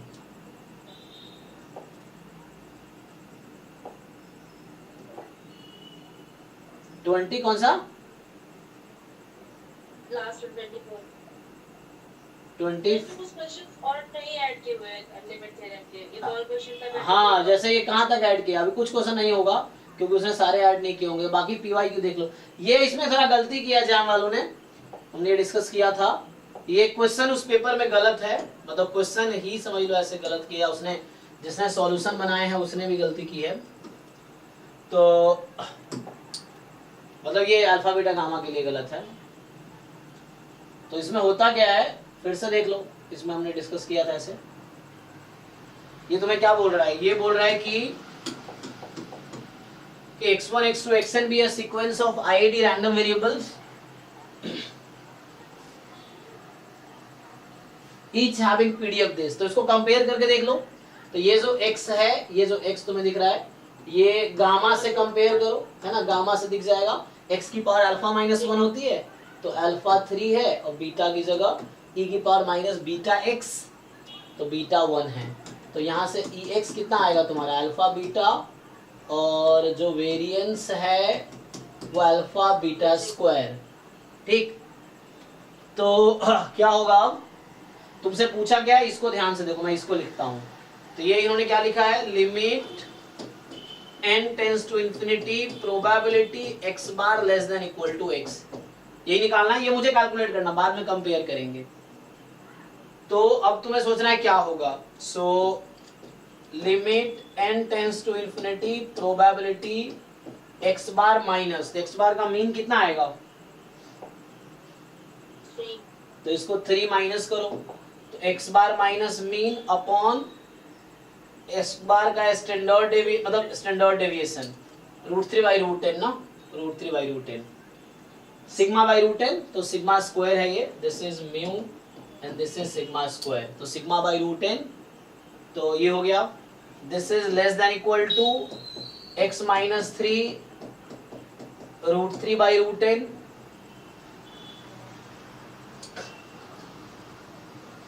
सर यहाँ मुझे थोड़ा सा कंफ्यूजन होता है कि सिग्मा बाय रूट एन कब लेंगे और केवल वेरिएंस कब लेंगे।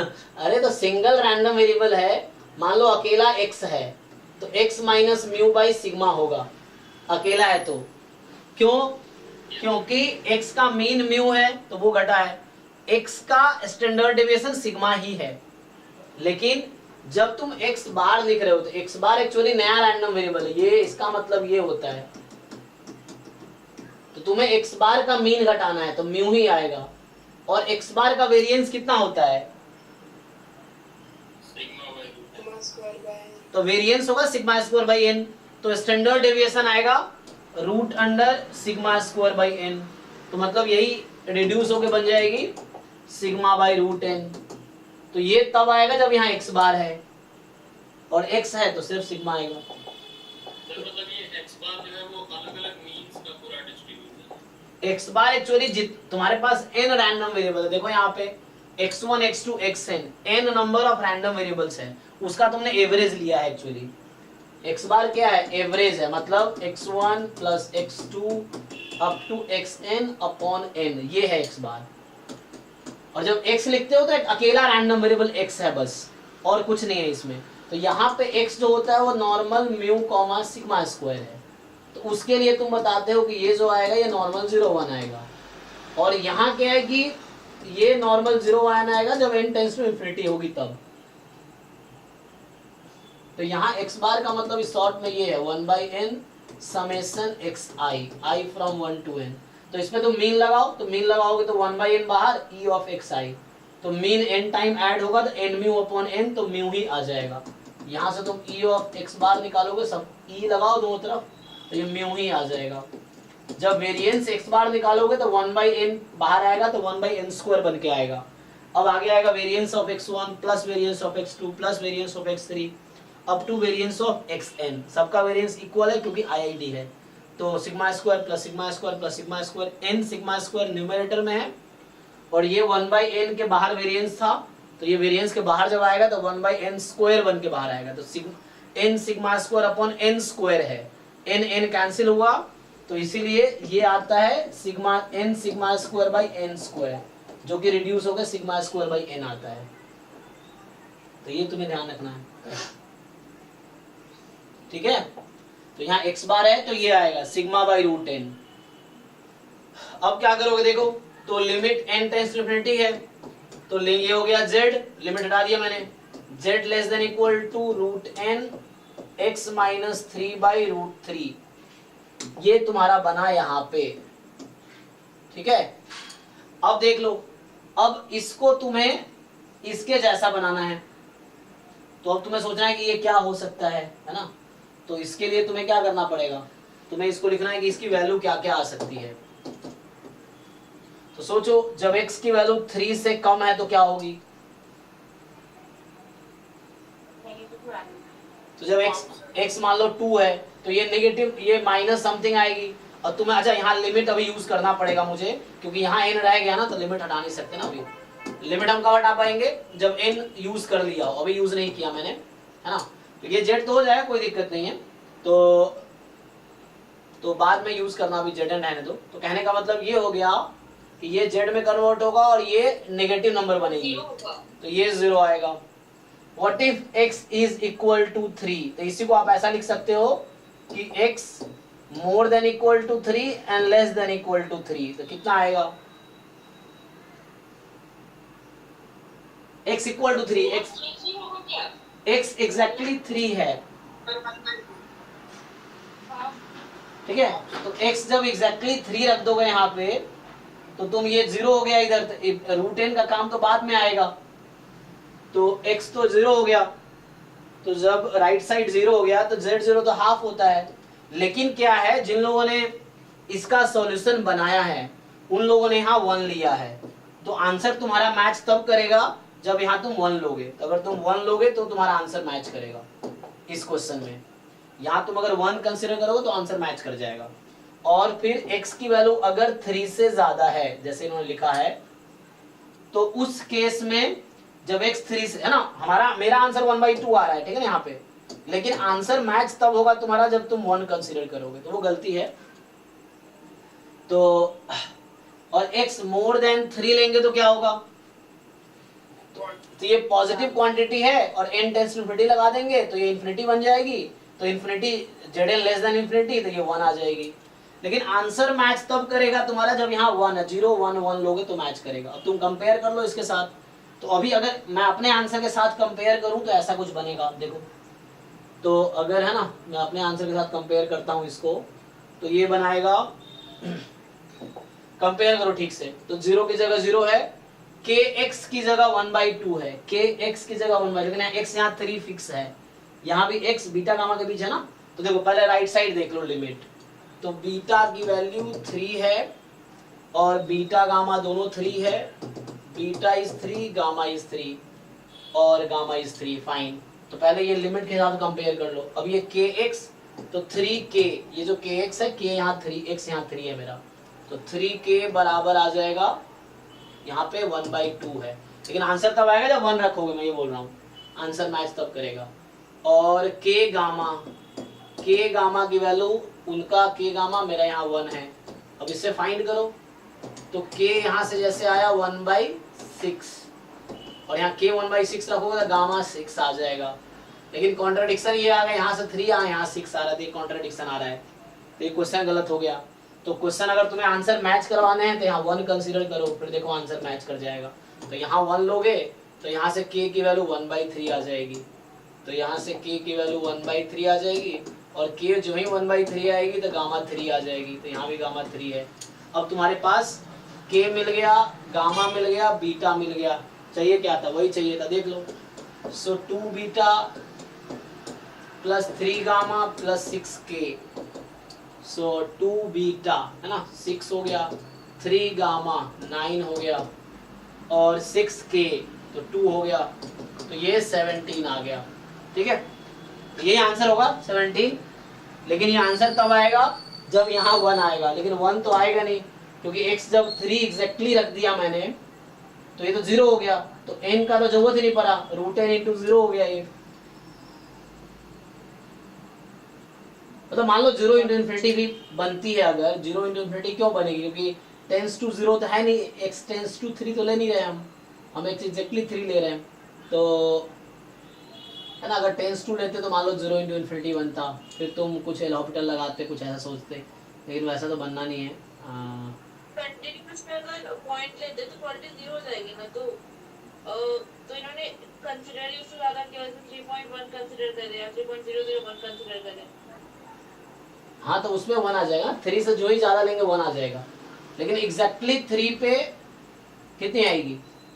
x जब एग्जैक्टली 3, यहीं से x को 3 रख दो तो घटेगा तो हाफ ही आ जाएगा ना ये तो ये है। तो जिन लोगों ने आंसर वो किए हैं उन्होंने गलत किए हैं, बनाए हैं जिसने, तो वैसा ठीक है। मतलब उसने डायरेक्टली लिखा होगा x less than 30, x more than equal to 3, 1 ले लिया होगा फिर कर दिया होगा सॉल्व। तो थोड़ा डाउट ये था कि लाइक आप बोले ना प्रॉपर्टी x = 3 पे हमारी प्रॉपर्टी हाफ आ रही है। हाँ, सिंस ये कंटीन्यूअस डिस्ट्रीब्यूशन है तो पॉइंट प्रॉपर्टी तो वैसे भी 0 हो जाती है ना। नहीं तो पॉइंट कहाँ पे है? पॉइंट प्रोबेबिलिटी हम देख ही नहीं रहे। मैं बोल रहा हूँ x को एग्जैक्टली 3 रखो, स्मॉल x को 3 रखो, तो probability x bar minus 3, sorry x bar less than equal to 3, ये तो हाफ आएगी। हम यहाँ स्मॉल यहाँ फिक्स करके x को अगर मैं यहाँ 1 फिक्स करूँ तो इस वैल्यू 0 आ जाएगी। स्मॉल x को यहाँ मैं 3 फिक्स करूँ तो वैल्यू हाफ आएगी। स्मॉल x को यहाँ मैं 4 फिक्स करूँ तो वैल्यू 1 आ जाएगी, इस तरीके से।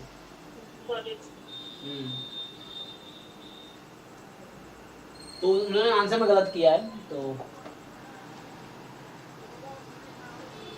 हाँ नेक्स्ट बताओ। हाँ तो जो 16 नंबर क्वेश्चन है ना जी, उसमें जो आपने बताया था कॉन्वेक्स कॉम्बिनेशन में तो वो lambda 1 time 1x + 1 - lambda time जी जी, तो आपने वहाँ पे लैम्डा 1/2 लिया था। हाँ बट यहाँ डिस्ट्रीब्यूशन 1/4 है, तो वो मैच नहीं करेगा ना जब नहीं, तुम्हें कॉन्सेप्ट क्लियर नहीं है इसलिए मैच नहीं करेगा। तो तुम पहले पीडीएफ बनाओ। क्या 1/4 के साथ ये पीडीएफ है? Do you think it is a PDF? Double exponential distribution क्या है? तुम अगर ये सोच रहे हो कि मैं अगर ऐसा ले लूं कि 1/4 e की power -x - 4, this is not a PDF. क्यों? तुम इसको चाहो तो इंटीग्रेट करके देख लो, ये तुम्हारा आंसर 2 देगा। ठीक है, इंटीग्रेट करके देख लो चाहो तो। ठीक है, सेम ये भी, ये पीडीएफ नहीं है। और अगर मान लो अगर ये पीडीएफ होता और ये भी पीडीएफ होता ना, तो ये एफ वाला फिर पीडीएफ नहीं होता, तब भी क्वेश्चन गलत हो जाता। अगर ये 1/4 के साथ पीडीएफ है, ये 1/4 के साथ पीडीएफ है, तो ये जो एफ है ना वो पीडीएफ नहीं रहेगा फिर। तो अगर fx मैं अगर ऐसा लिख दूं, लास्ट टाइम भी डिस्कस किया था मैंने ये f2x, तो ये पीडीएफ नहीं है। f1 f2 अगर पीडीएफ है सो f पीडीएफ नहीं होगा फिर, सो f will not be PDF. क्यों? क्योंकि तुम f का जब इंटीग्रेशन करोगे 0 से इन्फिनिटी में तो 2 आंसर आ जाएगा, 4 आ जाएगा, इनफैक्ट 2 + 2 4 आ जाएगा। मतलब इस केस में, इस वाले केस में अभी तुम अगर तुम मान रहे हो कि ये पीडीएफ है, ये पीडीएफ है, तो 2 आंसर देगा पीडीएफ। इसको अलग से इंटीग्रेट करो 0 से इन्फिनिटी में 2 आएगा, इसको अलग से इंटीग्रेट करो 0 से इन्फिनिटी में 2 आएगा तुम्हारा। सर हाफ से मल्टीप्लाई कर लेंगे तो पीडीएफ हो जाएगा ना। तो आपको उस तरह से लिखना है, वही तो समझना है कि हमारे पास थ्योरम ये है, तुम्हें वो थ्योरम जानने की जरूरत है कि हमारे पास थ्योरम क्या है कि लाइक कि if f1x and f2x are 2 PDFs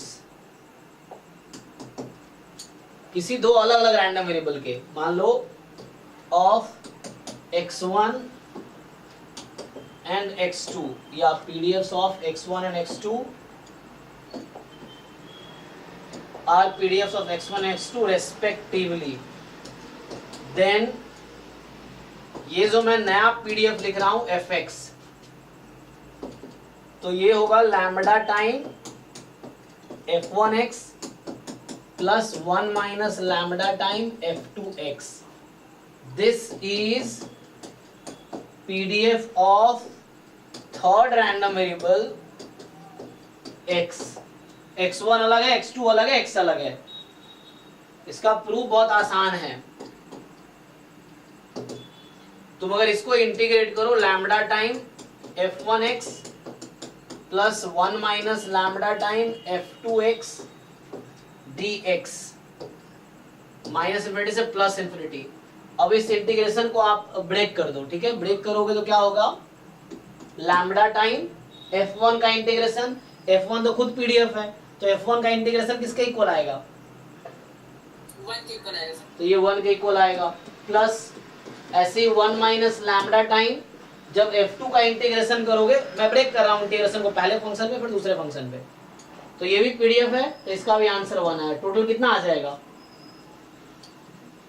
sir? 1 आ जाएगा, टोटल 1 आ जाएगा। तो यहाँ से क्या कंक्लूड हुआ कि f1 भी पीडीएफ है, f2 भी पीडीएफ है, और ये खुद fx भी पीडीएफ है।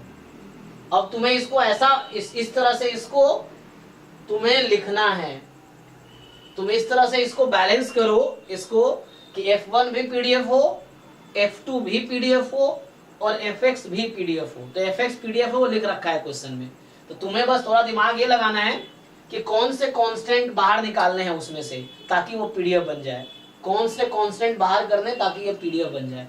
अभी ये पीडीएफ नहीं है, this is not a PDF, 1/4 time is not a PDF. मैं बताया क्यों नहीं है, क्योंकि इंटीग्रेट करोगे 2 आएगा, तो वो पीडीएफ नहीं है एक्चुअली।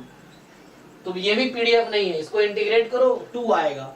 और अगर तुम्हें ऑलरेडी डबल एक्सपोनेंशियल डिस्ट्रीब्यूशन पता है तो वैसे भी कंपेयर कर सकते हो तुम। डबल एक्सपोनेंशियल का पीडीएफ क्या होता है, 1/2b e की power x minus mu upon b x belongs to r। अब तुम खुद सोचो यहाँ पे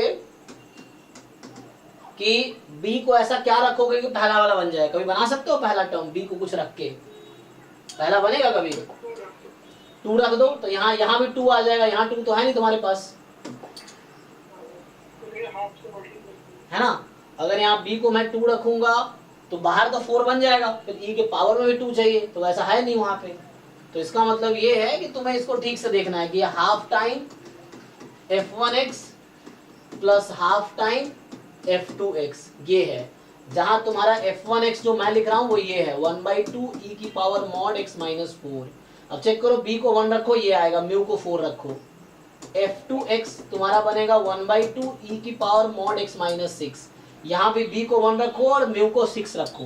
तो कहने का ये मतलब है कि ये जो f1 मैं लिख रहा हूँ ये डबल एक्सपोनेंशियल है, ये लाप्लास डिस्ट्रीब्यूशन है with parameter 0,4। f2 Laplace distribution है विथ एक मिनट, b को 1 रखना, b comma mu, mu comma b, 4 mu पहले बोलता हूँ b बाद में। तो म्यू के प्लेस पे 4 है और b के प्लेस पे 1 है, 4,1। तो f1 is Laplace 4,1, F2 is Laplace 6,1, ये चीज है। अब बताओ अभी डाउट क्या है अभी भी? बस यही था सर, तो समझ नहीं आ रहा। अभी क्लियर हुआ ना क्यों क्यों बाहर ले रहे हैं हम? हाँ, क्योंकि कॉन्वेक्स कॉम्बिनेशन पीडीएफ बनेगा। ये अकेला पीडीएफ नहीं हो सकता, अकेला ये पूरा पीडीएफ होता और ये भी पीडीएफ होता था, दोनों का इंटीग्रेट होकर 2 आ जाता, तो ये पीडीएफ नहीं बनता फिर। तो ये 2 पीडीएफ का कॉन्वेक्स कॉम्बिनेशन एक नया पीडीएफ बनाता है, 2 सीडीएफ का कॉन्वेक्स कॉम्बिनेशन एक नया सीडीएफ बनाता है। इनफैक्ट जो मिक्स रैंडम वेरिएबल तुम देखते हो बुक में क्यों नहीं लिखता है एक्चुअली, तुम देखना कहीं बुक में, किसी बुक में मिक्स रैंडम वेरिएबल नाम से रेयरली किसी बुक में लिखा मिलेगा, रेयरली। रैंडम वेरिएबल 2 तरह के बुक में लिखते हैं ना, डिस्क्रीट या कॉन्टिन्यूअस। क्यों? क्योंकि मिक्स रैंडम वेरिएबल क्या है? कॉन्वेक्स कॉम्बिनेशन है डिस्क्रीट प्लस कॉन्टिन्यूअस का, इसलिए वो लोग लिखते नहीं है। तो जो भी मिक्स रैंडम वेरिएबल है that is the convex combination of 1 discrete and 1 continuous random variable. तो इसलिए वो मिक्स को अलग से डिफाइन नहीं करता बुक में। बुक मान के चलता है कि 2 ही तरह के रैंडम वेरिएबल है, डिस्क्रीट या कॉन्टिन्यूअस। तीसरा जो है मिक्स्ड वो डिफाइन नहीं करता, क्योंकि वो उसका कॉन्वेक्स कॉम्बिनेशन होता है दोनों के सीडीएफ का।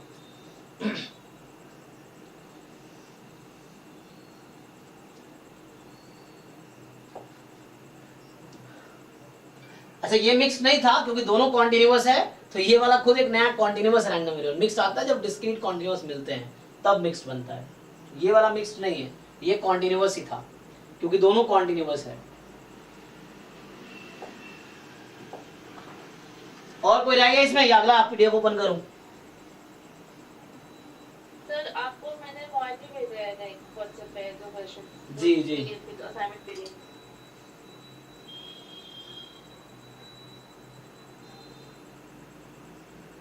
ओके तो देखो ये क्वेश्चन जरा इसको ट्राई करते हैं क्या है।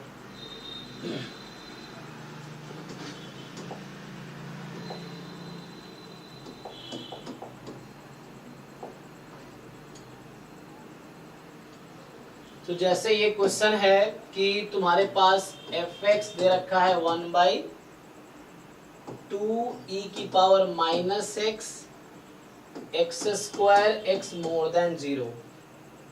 पहले तो ये बताओ कि ये x का डिस्ट्रीब्यूशन क्या है, किस डिस्ट्रीब्यूशन में फिट बैठेगा ये?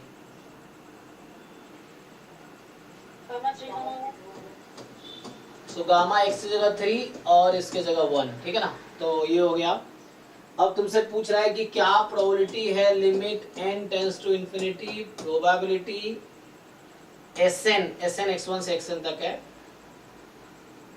मोर देन इक्वल टू क्या है 3 time n minus root n and this is more than equal to k। ये क्या है क्वेश्चन है, पहले इसकी प्रोबेबिलिटी निकाल दो। देखो सो प्रोबेबिलिटी क्या आएगी, so limit n tends to infinity, probability Sn क्या है तुम्हारा, Sn का मतलब है x1 से लेके xn तक का सम। तो e ऑफ Sn क्या आ जाएगा, यहाँ ईच xi का मीन आएगा 3 into 1 3 आ जाएगा, तो 3n। वेरिएंस ऑफ Sn क्या आएगा, तो ईच x का वेरिएंस भी 3 होगा, तो ये भी 3n होगा, ठीक है। तो Sn minus 3n upon standard deviation है, सो रूट अंडर 3n। यही चीज इधर करो, सो सेम चीज। तो जब तुम 3n घटाओगे क्या होगा यहाँ पे, तो यहाँ तुम्हारा बचा हुआ है -3 रूट n, क्योंकि 3n घट गया, और अपॉन में दिस, ठीक है। सिंप्लीफाई करो इसको, तो यहाँ से क्या आया कि limit n tends to infinity, probability, अभी मैं इसको Zn लिखता हूँ, मोर देन इक्वल टू, इसको कैंसिल करो तो रूट n कैंसिल, कितना बचा -√3, तो -√3 हो गया, तो ये z हो गया, तो ये फाई ऑफ, क्या लिखोगे इसको,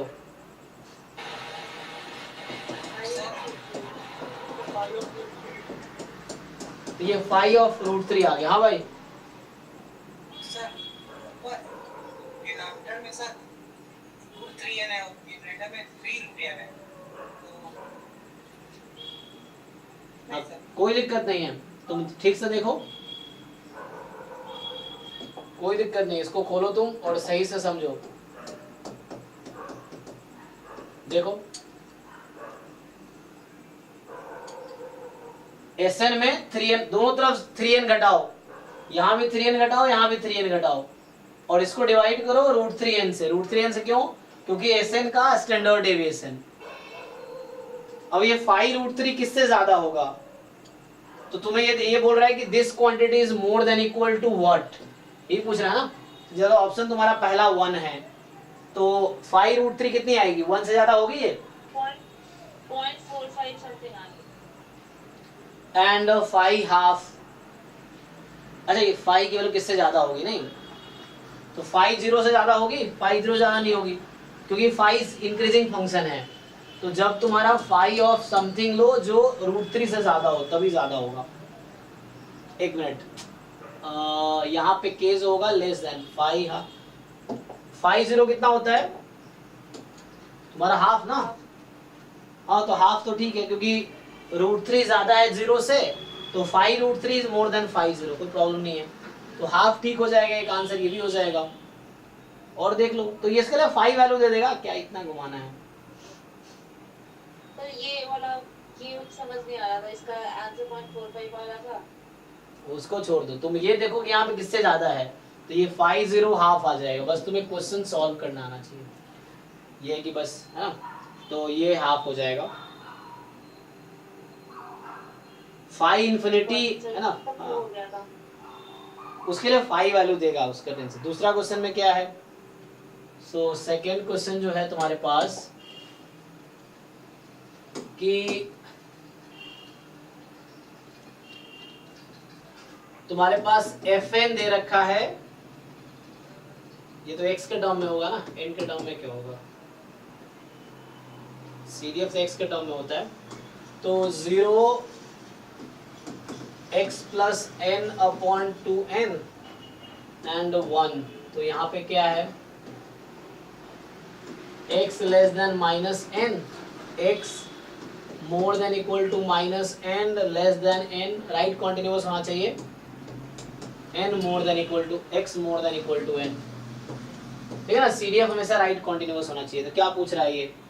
xn converges in distribution to, तो इसमें क्या दिक्कत है? Limit n tends to infinity लगाओ।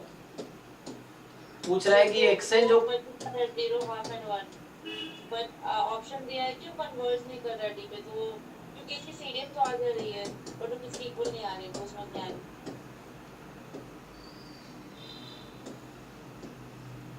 तो 0 when x less than minus infinity, तो कोई मतलब ही नहीं है। और n टेंड्स टू इंफिनिटी में इसकी वैल्यू कितनी आएगी? हाफ आएगी। हाफ आएगी कब? जब x की वैल्यू क्या है? इंफिनिटी।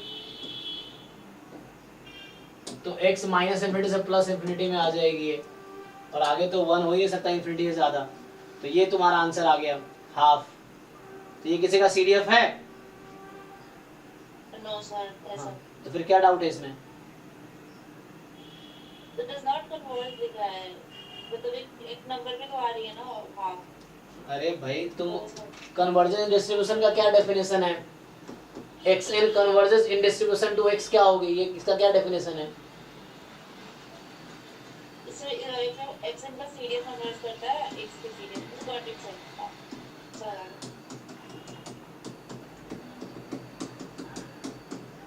तो ये किसका CDF है? उसमें कन्वर्ज करेंगे ना। CDF है, पहली बात, ये CDF है।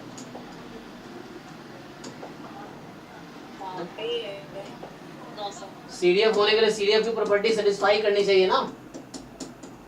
तो ये CDF के तो किसी पॉइंट में 1 तो होगा नहीं, यहाँ f इन्फिनिटी भी हाफ है, लेकिन CDF होने के लिए f इन्फिनिटी तो 1 होनी चाहिए। तो इसका मतलब है कि ऐसा कोई x है ही नहीं जिसका CDF ये आ जाए। This is not a CDF actually, तो ये CDF ही नहीं है। तो अगर वो CDF किसी के CDF के इक्वल आता तब बोलते हैं x पे कन्वर्ज कर रही है। So there is no such random variable, है ना। So no such x exist, इस तरीके से।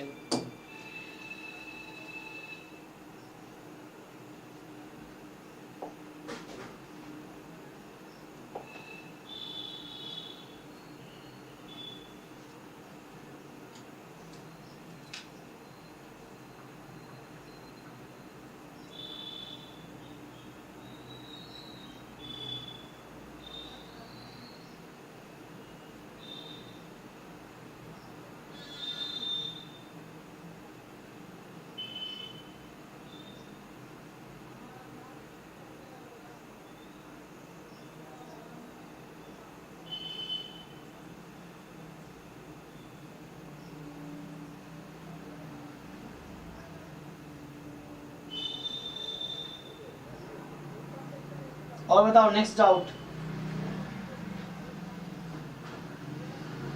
गेट वाले भी है। चलो गेट वाला ओपन करते हैं।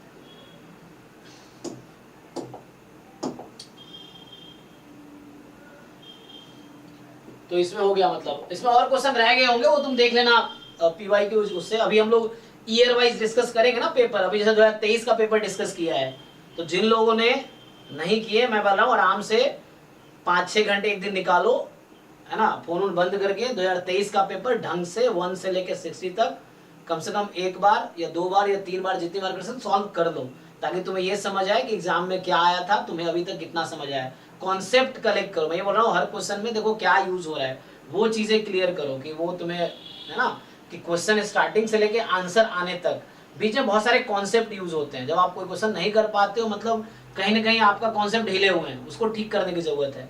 तो वो कब होगा? जब क्वेश्चन खुद से सॉल्व करोगे, तब आपको समझ आएगा कि आपको कहाँ प्रॉब्लम है। सॉल्यूशन देख के कर लोगे, बहुत ज्यादा फायदा नहीं होगा। पहले खुद से करो सॉल्व। तो मैं बोल रहा हूँ 23 का हमने सॉल्यूशन ऑलरेडी डिस्कस कर लिया है, तो तुम्हें लगता है तुम्हें आ गया सारा सॉल्यूशन, नहीं तो पूरा वीडियो देख लो पहले, कोई दिक्कत नहीं है। 4 वीडियो हमने 4 लेक्चर में पूरा कंप्लीट किया है, एक एक क्वेश्चन डिस्कस कर लिया ऑलमोस्ट। फिर भी तुम्हें अगर लगता है कि 2023 में कोई ऐसा क्वेश्चन है जो डिस्कस नहीं किया है या तुम्हें डाउट है, तो डिस्कस करो, कोई दिक्कत नहीं है। बट एक बार ढंग से 2023 का पेपर कर लो, एक बार कम से कम, चाहो 10 बार भी सॉल्व कर सकते हो, नुकसान नहीं होगा उससे, ठीक है। लेकिन खुद से सॉल्व करो बिना किसी हेल्प के। फिर अभी 22 का हम डिस्कस करेंगे, 23 का हो गया डिस्कशन, उसमें कोई डाउट है तो पूछ सकते हो। फिर भी 22 का डिस्कशन शुरू करेंगे। तो ये बैच 2 का सिलेबस कंप्लीट होने के बाद बैच 3 बैच 4 कंटिन्यू होगा। बैच 3 में पीवाईक्यू चल रहा होगा, बैच 4 में मॉक टेस्ट चल रहा होगा। टाइम क्या होगा? 6 to 9 में, या तो 1.5 घंटे की क्लास कर देंगे या ऑल्टरनेट कर देंगे, एक दिन ये एक दिन वो, या 1.5 आवर दोनों, हाफ है ना, 1.5 आवर पीवाईक्यू, 1.5 आवर टेस्ट डिस्कशन, ऐसा। सर 7 to 9 कर दीजिए सर। 7 to 9 yes sir. हाँ वो कर देंगे, कोई दिक्कत नहीं। 8 कोई मतलब करना चाहे आप, हाँ, लेकिन तो 6 to 9 करके। हाँ ठीक है यार, तो तुम 7 to 9 ज्वाइन करना। एक बैच होगा 6 to 7:30, एक होगा 7:30 to 9, 2 बैच होगा, ठीक है ना। हाँ जी, हेलो जी, बताइए।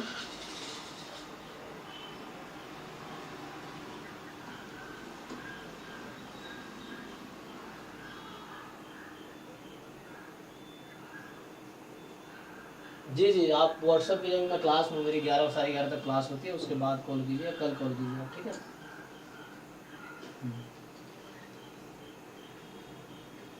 जी,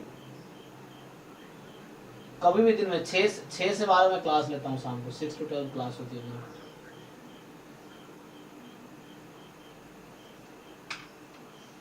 हाँ, कौन सा क्वेश्चन है?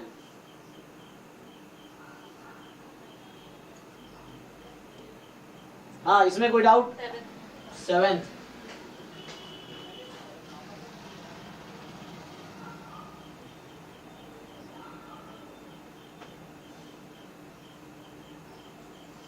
हाँ, हालांकि इसमें कोई है ना जरूरत था नहीं, इसमें मतलब लिमिट थ्योरम की जरूरत नहीं है। ये तो बेसिक क्वेश्चन है, मतलब ये क्वेश्चन बेसिक प्रोबेबिलिटी का है, जो एलिमेंट्री प्रोबेबिलिटी है, पहला पैराग्राफ प्रोबेबिलिटी का जो है, उस पे बेस्ड के क्वेश्चन है एक्चुअली। देखो, लेकिन फिर भी ठीक है समझने के लिए।